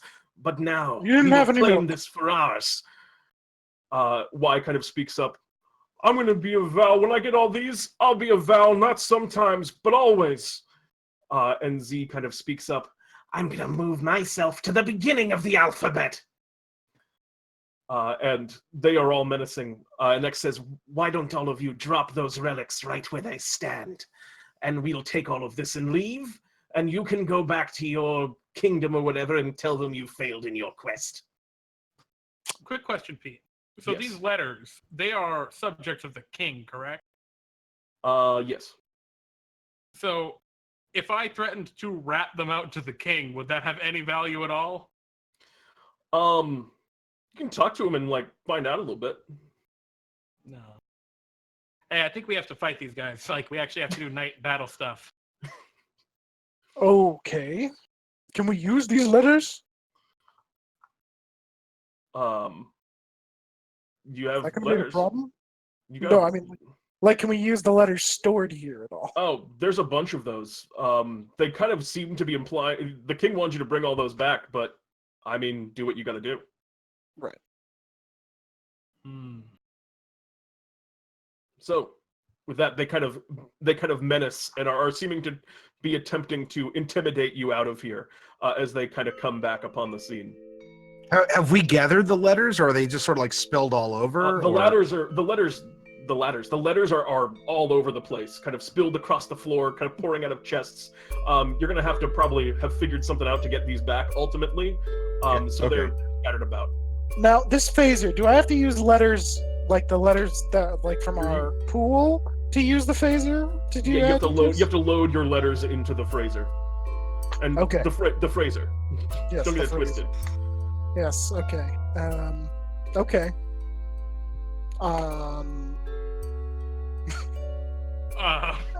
And it can be black letters, or does And it have to be gold You letters? watch as while you guys are kind of like deliberating a little bit, you see as X kind of goes, "Z, start taking them," and Z goes over and just pulls out a bag and starts just throwing letters into it. Does it have to be gold letters, or can I put black letters into You into can my do either one. Fraser? You can do either one. Great. I pick up some black letters from the floor. All I'm right, specifically looking for D, E, A, and D. All right.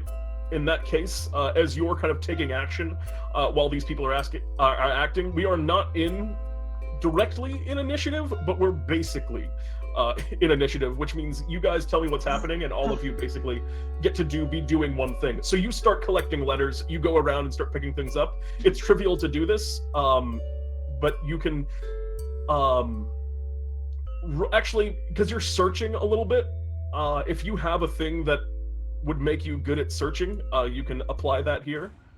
But if you want to get the specific letters you're looking for, or you can just like throw whatever and get a lot of them. Let me see.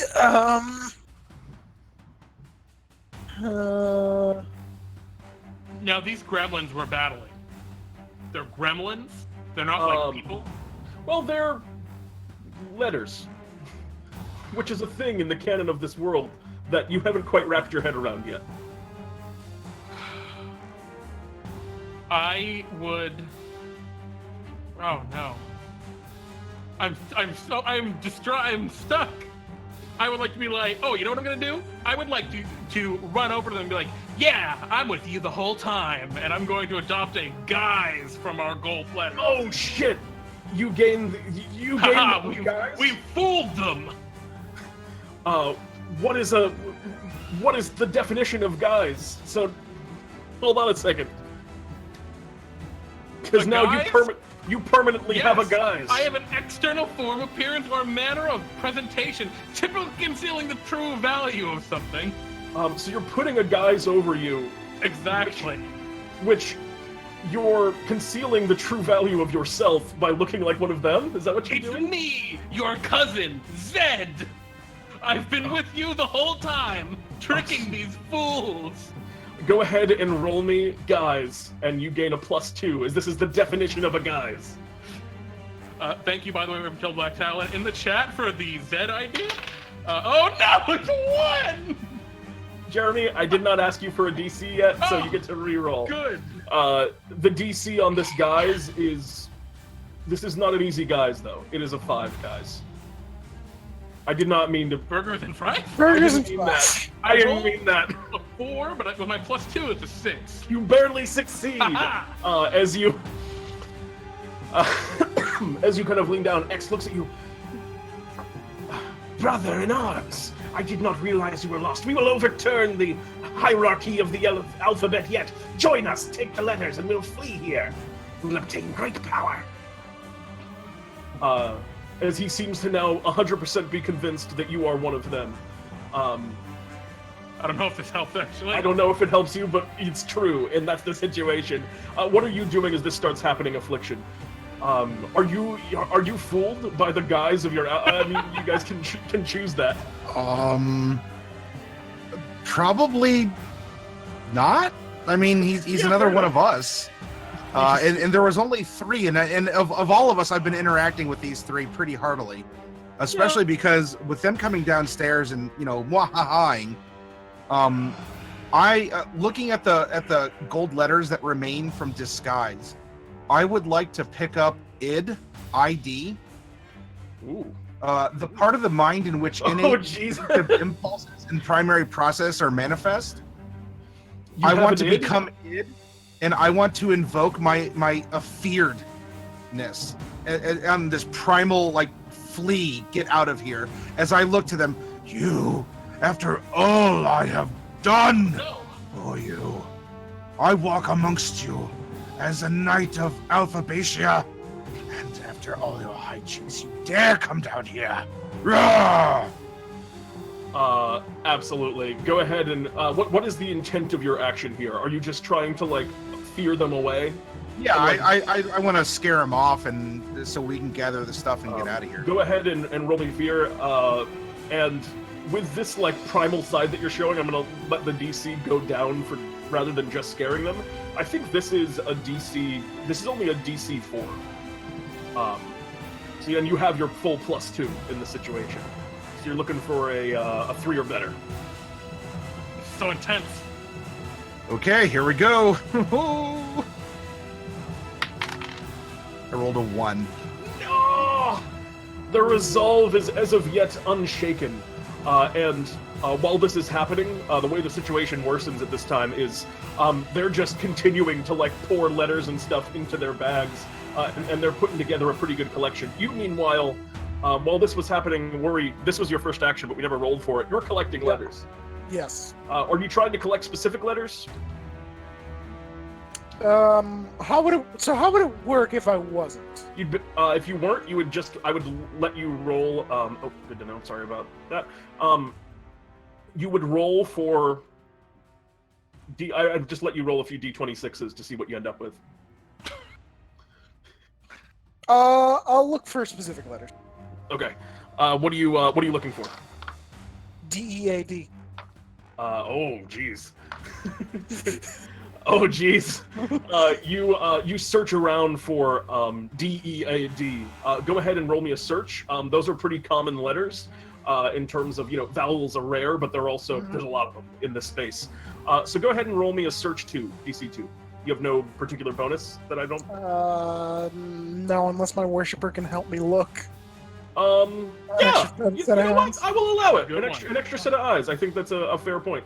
All right, so +1. +1. Yeah. What is my DC? It's just a DC 2. You said 2? Okay, I got a 3 total. Okay, cool. You're good.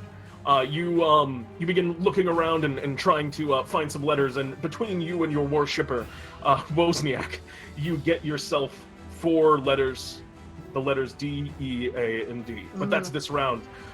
They are continuing to kind of loot things. What are all of your actions in the next quote-unquote round? I would like to loot letters. All right, you begin also looting letters. Are you looking for particular letters, or just grabbing whatever you can stuff into them? Or just whatever you can throw in your pockets? I am looking for specific letters. What are you looking for? I will whisper them to you. Oh. I'm looking for those letters. Because you're going for 7 letters, it's going to be a little bit. It's going to be a little bit higher of a DC. I need you to roll me a DC 3 search. Can I use my guys to try and get the others to help me get these? You need to get the vowels. The O's are the most valuable ones. To get them to help you with the O's? Yeah, try and get the O's, and then I can take their O's. Yeah, I'll give you a +1 on it. I think it's a stretch, but I'll give it to you. Yeah, okay, cool. What's my DC? Your DC was 3. So you're looking for... No! I got a 1! Oh! And I think the, every, one of them kind of turns and looks at you in this moment as you say the O's are the most valuable ones, and they kind of go, "No disgraced letter like us would assign value to an O." And they kind of seem to have started to see through your guys as the situation worsens. And a betrayer! He's a double betrayer! And they're continuing to pour letters in. And the one that, one of them, and that's going to be in this case, the Y, who seems the most mad about this one in particular, goes, "I can't believe you would say that about a vowel!" And he jumps at you and starts to come after you. So he is in the process now. You are being attacked directly by Y. Oh no! I'm already so injured. What about Affliction? Affliction, you still have this like primal anger that you've now taken on as an aspect of yourself. What are you working on? What are you doing? My name is Affliction, and I can use letters without expending them because of my re-ring, correct? Ones that when you do a thing, you can do one that basically you can do the last one that you did. Okay, I am going to use Cyst, CYST, and I'm going to inflict the very angry Y gremlin with a cyst, a very nasty cyst. Oh God! All right. This is a Heads up to chat for that too, by the way. This is I think this is a +2 to the cyst. But like, because again, it's a little outside of the realm of like putting something on someone. But I think with your like affliction ability, it kind of counts. So there's a justification there. So it's gonna be a slightly higher DC, but I'm gonna need a DC 4 with your +2. Okay, well, here we go.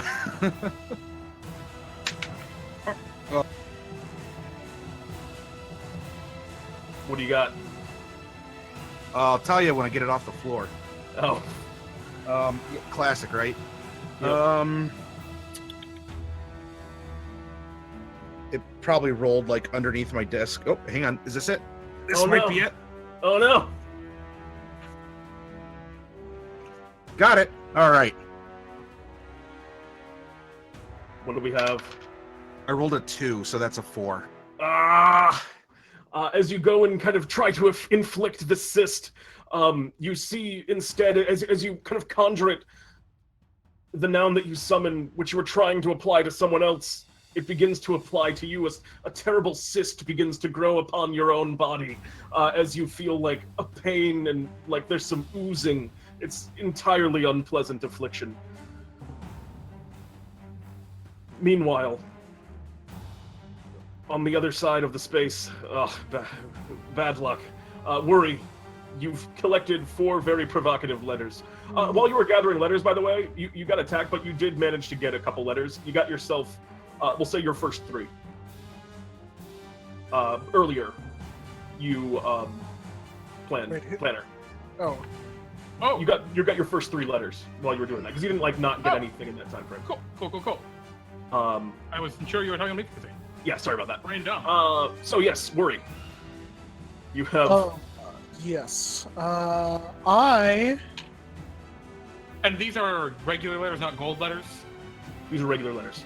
Gotcha. I'm gonna use some golden letters. Oh, jeez.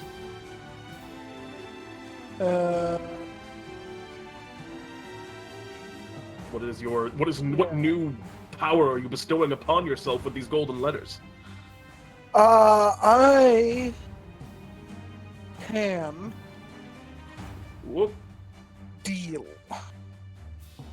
In the sense of dealing things out. Okay. You gain the strength to deal. Oh no. Those were letters I was about to use. That's alright Oh. though. And I'm gonna deal out some death. You're going to fire the you're going to fire the Fraser. Fraser? At X. I think the phrasing on your Fraser here is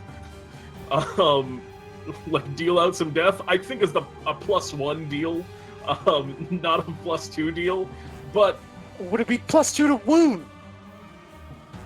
this isn't a wound. You're just literally Alright. just shooting someone with death. That's You've true. created a gun of power word kill. Yes. So you put the words, you load the letters "dead" into your Fraser, and you, I think in this case you would be not setting your phaser to stun, and setting your phaser to kill as you fire. Roll me a. This is going to be a higher DC because you're literally shooting death at someone. This is going to be a DC 5, but you have a +1. Here we go. 6 + 1 is 7. Which one were you firing at? X. You watch as you kind of shift the gun towards their leader X, and you let go of a bolt from the Fraser. It fires up, and you watch as the letters DEAD fly out and just smack into him one at a time. As they hit, they just kind of stick onto him for a moment, and then you see them just like seem to sink into his skin, which grows. His deep purple skin grows sallow and pale, and you watch as this gremlin calls out, "What have you done?"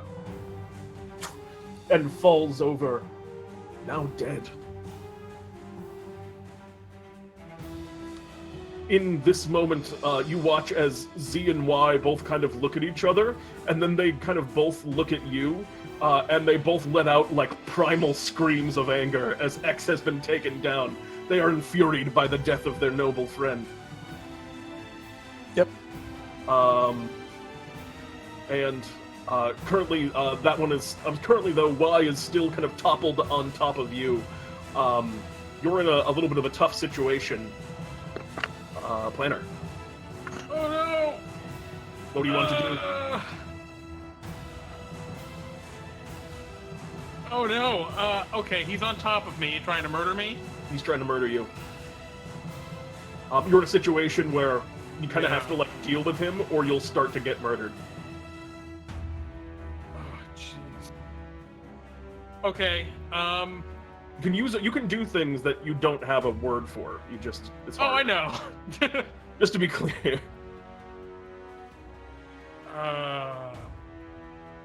Okay. What I will do is I'm just gonna smack him with my plank. Fucking +1. Get out of Just here! hitting him with a plank. It's a big plank, and he's right on top of you. I don't think this is crazy hard, but it's still like a contest. So I think this is a a 4. And you got your +1. Oh god. 6. Hey! Oh no, I actually, unplugged my 7 + headphones. 1. I'm plugging back my headphones in. That was a great way of phrasing that. I'm plugging back my headphones in. All right, you reach up and whip your plank around, and you just smack Y about the face, who kind of tumbles to the ground to the side, and is looking a little bit stunned at the moment. And now I'm that gonna tell him, you could have been something. Sorry, you could have been something if you just joined us. I don't see why you have to go be a pleb like that. And as you kind of utter these words, these harsh words, you can see like shocked at the loss of his dear fallen ex, and now kind of battered. He's starting to look for the door. That's going to bring us next. Afflicted. What's your next play? Resist. Affliction. Oh, you're gonna resist. All right, you get to do that for free. As you look again, who are you targeting? Z and Y are both still up. Well, Y was still being really finicky, even more than Z. Z seems to be kind of simpering and is kind of brought in with this gang of bullies. So I'm going to target Y, especially if he wants to go streaking out of here. Then he could be, he could be all cyst covered or whatever, and he'll be and have those branded. Go ahead and resist. The DC is the same. You're going to need a 4. Yep. And you have your +2. I rolled a 2. Oh no! The cysts, as you resist, the cysts on your own body are growing worse. You watch as this magic that you're trying to conjure, your body becomes covered in these boils and lesions. Affliction! Affliction looks true to their name. They are in a difficult situation. It looks like they may die to their own machinations at this point if nothing is done to help them. As we move next, still at the back, Worry, you're in good shape. What do you want to do? I will.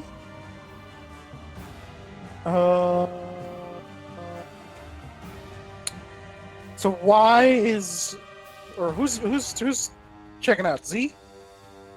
Z's trying to run? Y is trying to run. Z still looks pretty angry about X going down. Okay. I will.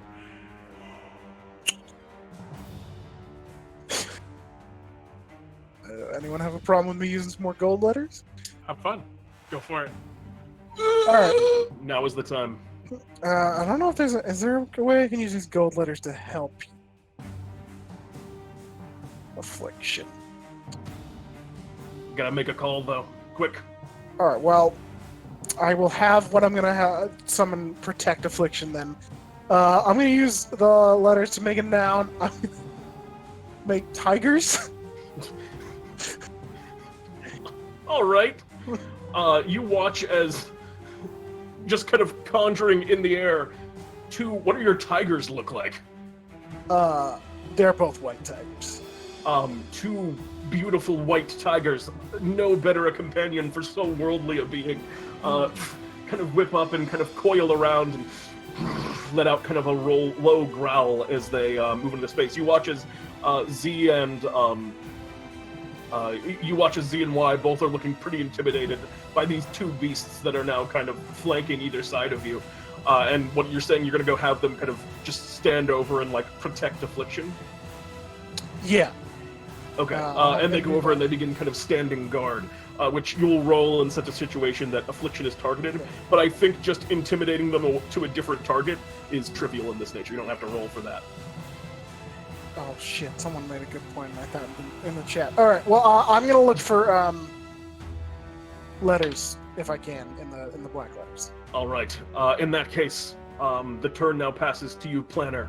What do you wish to do? And we can't use... Okay. I'm gonna look for my last 3 letters. Or my last 4 letters, rather. Roll a DC 2. There's tons of letters around. No particular bonus. You got them. You have 7 letters now in your possession. Alright. I have those letters, but I can't use them yet. And Y is still adjacent to me? Y is still adjacent to you. Would I get an attack of opportunity if he tried to run? No. Could I move right now, the door? Yeah, you can kind of like, myself? Yeah, that's fine. You can kind of like throw yourself in front of him. Because I can't use the word that turn. Because you succeeded. Yeah. Like they get closer to their own goals every time you guys fail. Gotcha. So. Oh, okay. Gotcha. Just to make it clearer how this is working. As we go over to Affliction, you're afflicted in a major way. 2 brilliant, shining white tigers come over and begin to stand in front of you, but you're still in a lot of like. You look very sickly right now.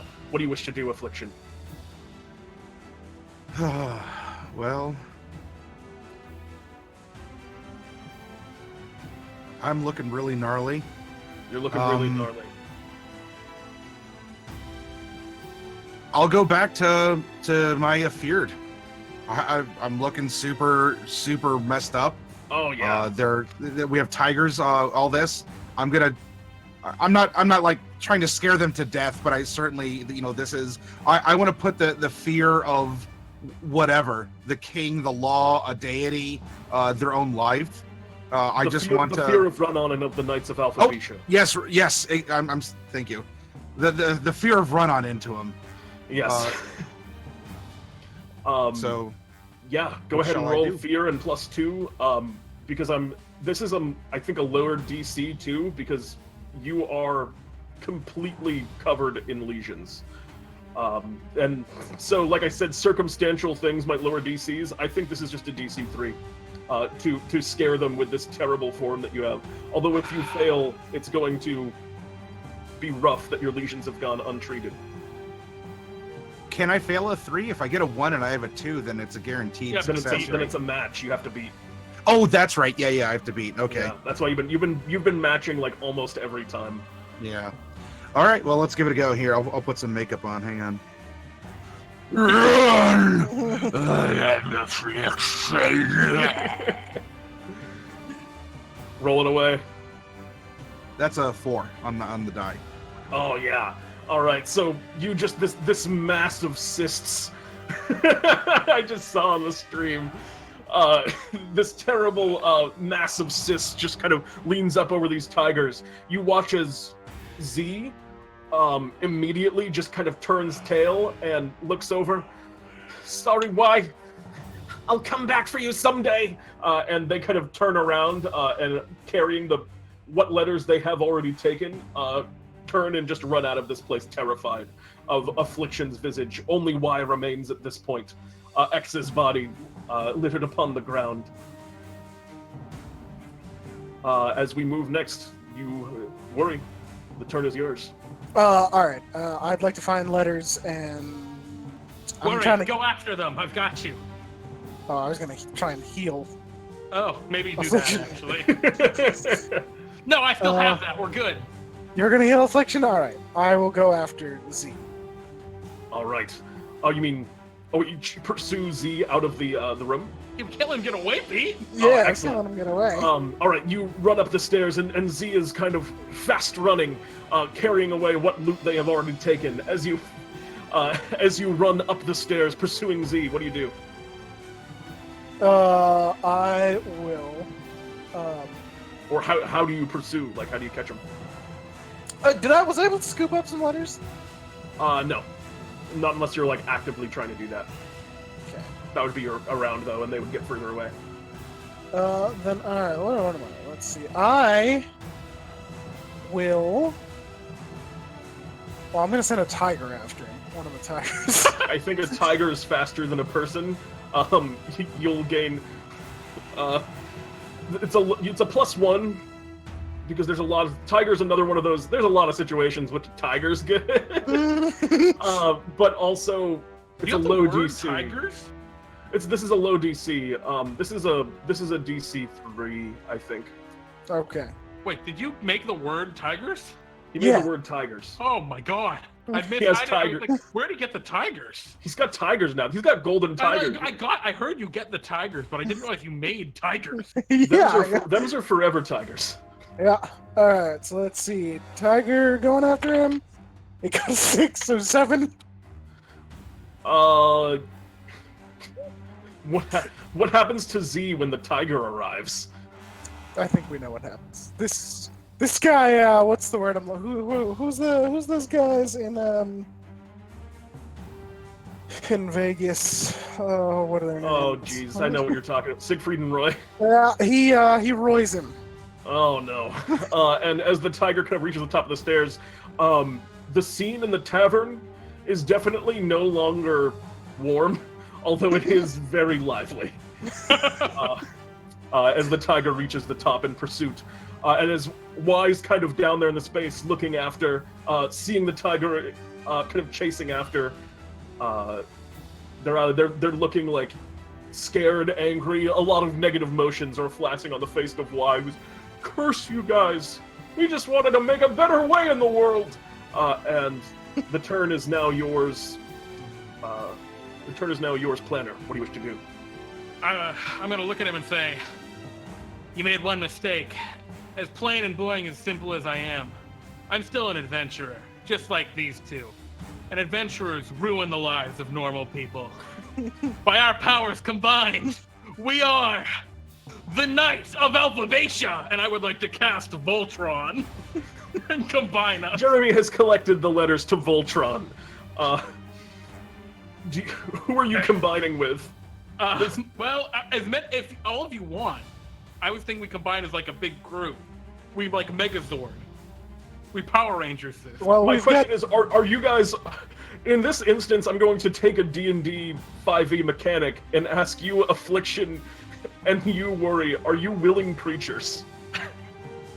I think so. Affliction? If they want to share my cysts, sure.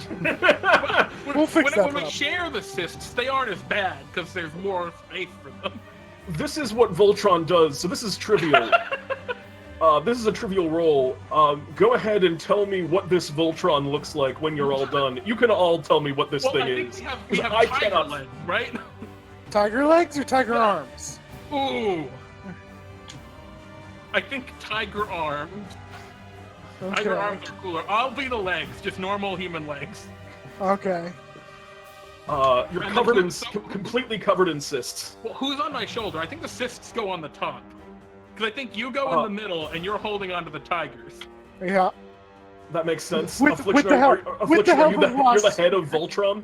And I'll form the head. And as you do this, you kind of fuse in such a way. Also, just kind of like at the center of the crest, you see Tiger your worshipper, who's there, just Wozniak's just there, kind of like, yeah. As you become this terrible, like now towering monstrosity combination of people, fused together into one ultimate form Where's the plank? in the hand of one of the tigers. All In the right. mouth of the tiger? I'm using the plank to like keep my back straight as I'm being held. I'm carrying all of this weight. Otherwise, I'd snap. Ah, yes, of course. Yeah. And maybe there's some plaster stuck around me just to give me a little rigidity.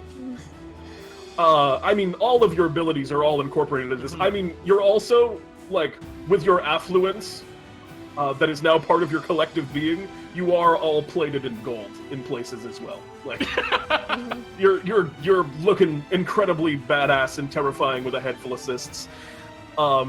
You are now one creature. What do you guys do? You have all of your powers at once, I guess. And Y is terrified. Y is absolutely terrified. You also have, like, all of the magic items you accrued are also there. Like, Yeah, I think Alright. Wise just I think we destroyed- re-deadish him. oh no! You combine with you re-dead? Re-deadish. Not totally dead. Forever tortured. This is an incredible Yikes. combination of things. Is this the will of Voltron? Is this your will collectively? Do you guys have a better idea? I'll allow the re-ring to be used, yeah. Yeah, I mean, I think this makes sense. All right, you re-deadish. By I our judgment. Roll. God, what is the DC for this? Is a complicated spell. You're Voltron though, so I was Can gonna we raise the all DC. roll a d6 and add them together? Absolutely, it is a Yeah, there we DC. It is a DC 7 All plus right. 2. So Who's going deadish. Oh, just +2 for each of us? No, total. You Okay, guys have so a I was gonna plus say- 2 to this. I was gonna say, if any of us get if we get our individual pluses, deadish is kind of like being wounded. You guys collectively have a plus 2. right. Combine your rolls, Let's Voltron, see. like, please. I rolled a 2. Hey, I'm consistent tonight. I rolled a 2. We have a 2 and a 2 and a 2. So what do I need? A 4? You need to roll above a 1 with those 2 Oh, rolls. I got a 4. Yay! Plus the additional 2, we're there. We're way over. Would you care to describe your almost killing blow? Why? I mean, I'll let you take it away, whoever wants to. I'd like to, yeah. Yeah, You said please do. that the patrons upstairs are getting a little concerned or something about what's happening. Yes, decidedly so. Oh, there's a gremlin Okay. that was just murdered by a tiger. Yeah, Well, we're like downstairs or something, aren't yeah, we? you're in the basement, which is the tomb. All right, I want to grab Y. Well, I'd like us to grab Y Uh-huh. and go upstairs. Of course, there's this magnificent, this glorious and wretched Voltron holding this corrupt gremlin noble, and in front of everyone, because a lot of people seem to not like X, Y, or Z. Yeah. Do not be concerned. This is all an act that we like to call the aristocrats.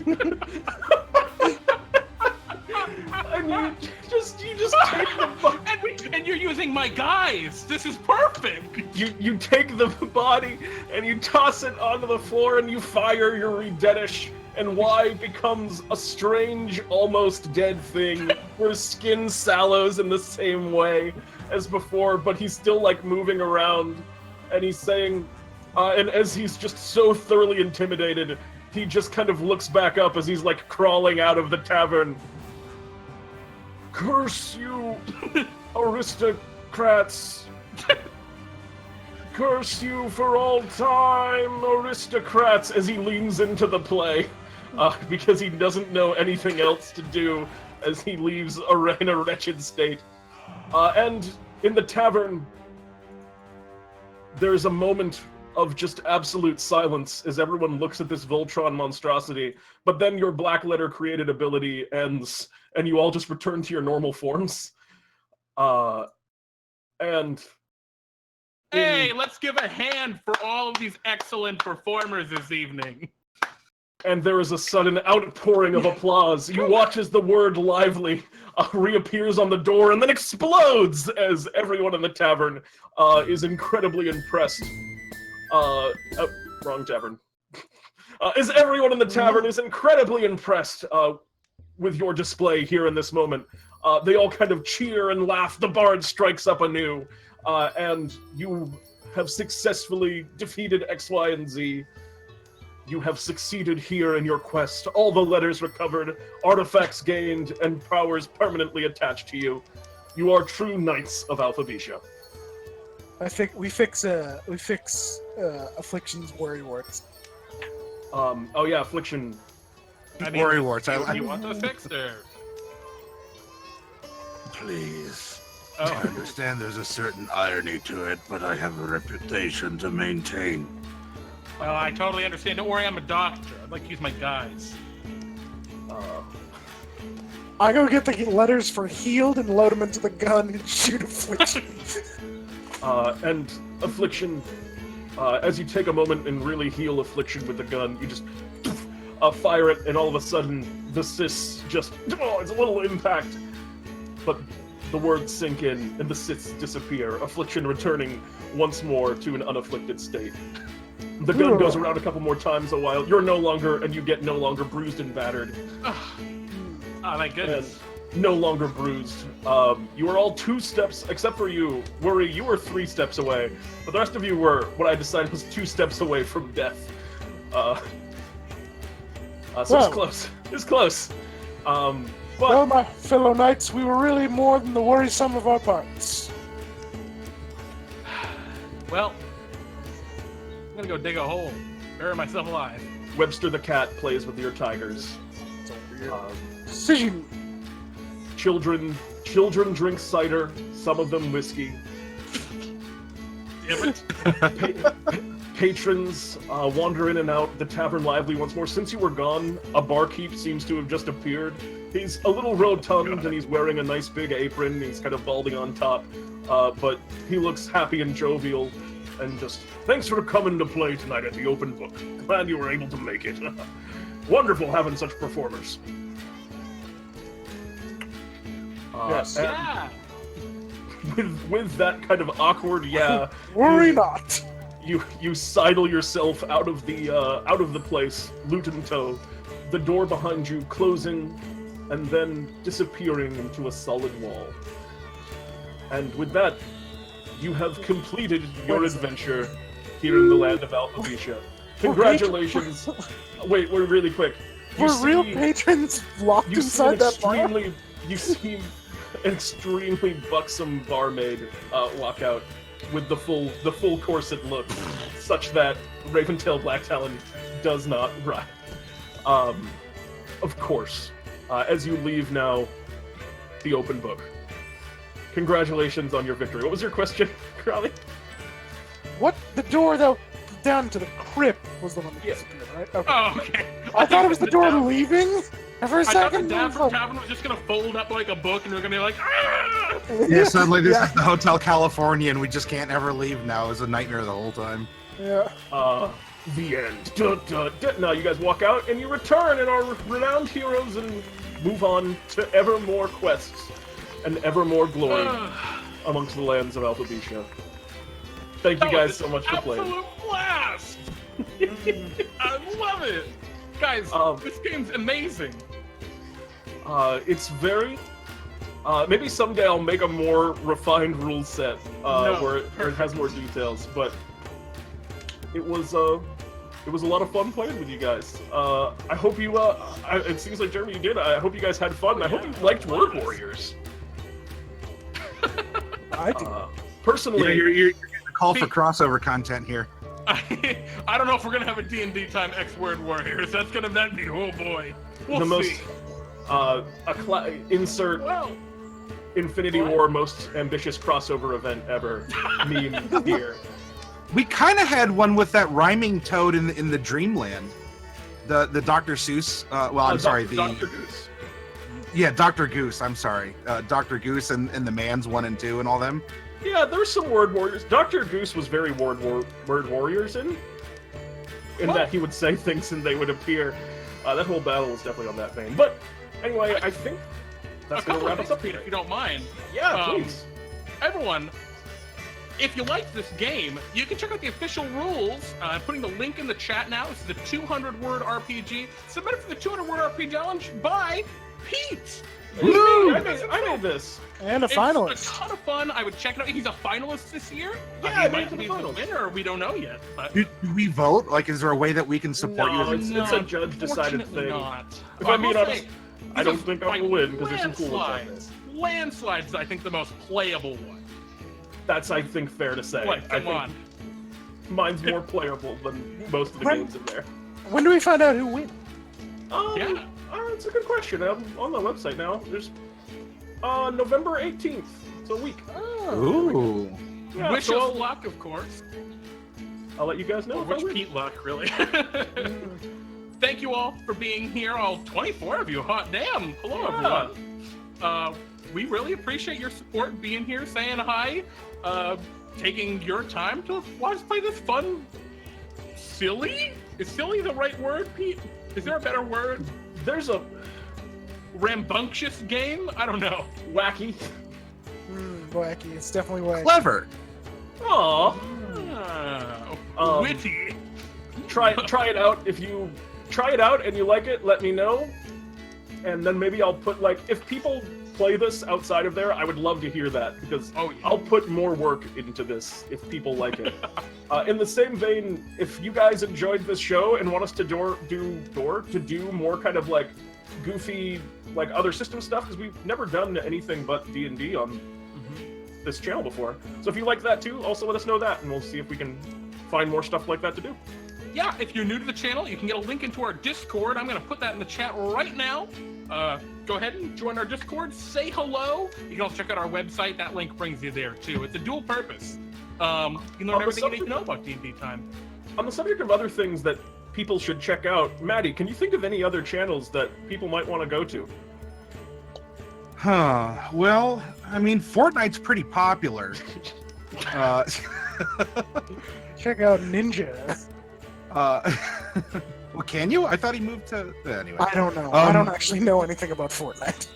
If I can toot my own horn then on your all's channel, I would love it if you I would. appreciate being a guest player with you here. And for any of you out there who don't know me, I run a D&D channel as well. Although I focus on a lot of workshops where we go and build characters, we build settings. We take sort of a Bob Ross, like a D&D 101 style approach that veterans can enjoy, because maybe it changes stuff up. It makes things a little different for you to think about or to process. And especially for newcomers, we love newcomers at the table here. And I want to empower you to play, to savor the game, to open your imagination, and think about things maybe you've never thought of before in terms of Dungeons and Dragons. Now, this past week, we took a week off from the workshop, and I was playing Dragon's Dogma to get some video game role-playing. Though we're going to do Unearthed Arcana character creation this coming week, because I don't have the last, well, I guess it was the last 6 classes that were split up between 2 Unearthed Arcanas. So I'm going to be doing there's the Cleric something. Some cool ones in there. And then I'm going to do a miniature, the 3rd week this month. I'm doing a miniature painting 101. So we'll just be painting and hanging out on stream, to give you some tips and tricks on how to paint your own minis. And then the last week of this month, we'll be doing the last 3 classes. And then in December, I'm going to be following on your guys' discussion on the 5.5e question mark things that have come out. And don't forget, for all of you out there too, the 3rd Wednesday of this month, I give out boxes of miniatures for free to people who are in the chat, based on the number of subscribers to the channel. So there's a great comment from Disfemist in chat. Maddie's channel is just like Fortnite, all loot boxes. Maddie's boxes are way better than Fortnite. Indeed. Way I appreciate that, actually, Disfemist. We call that actual value versus Fortnite's question mark? And so, yeah, I think that's it for us. Stay tuned for the D&D time schedule. Hashtag Crowley, hashtag Hire Marlo. Yep, definitely hashtag Hire Marvelo. And Don't trust old people in dungeons, that's as was never- proven or tonight. forests. Yeah. And I can see a bunch of these lovely people in the chat, like Cromrod. Welcome, of course, here because of Maddie. There we go. But yeah, we love you guys. We hope you enjoyed tonight's game. And with that, I'm Jeremy. Maddie. I'm Maddie. Crowley. Pete. God, fucking damn it. And I'm Pete. And this was Word Warriors. This was Word Warriors. Good night, everyone. Bye bye.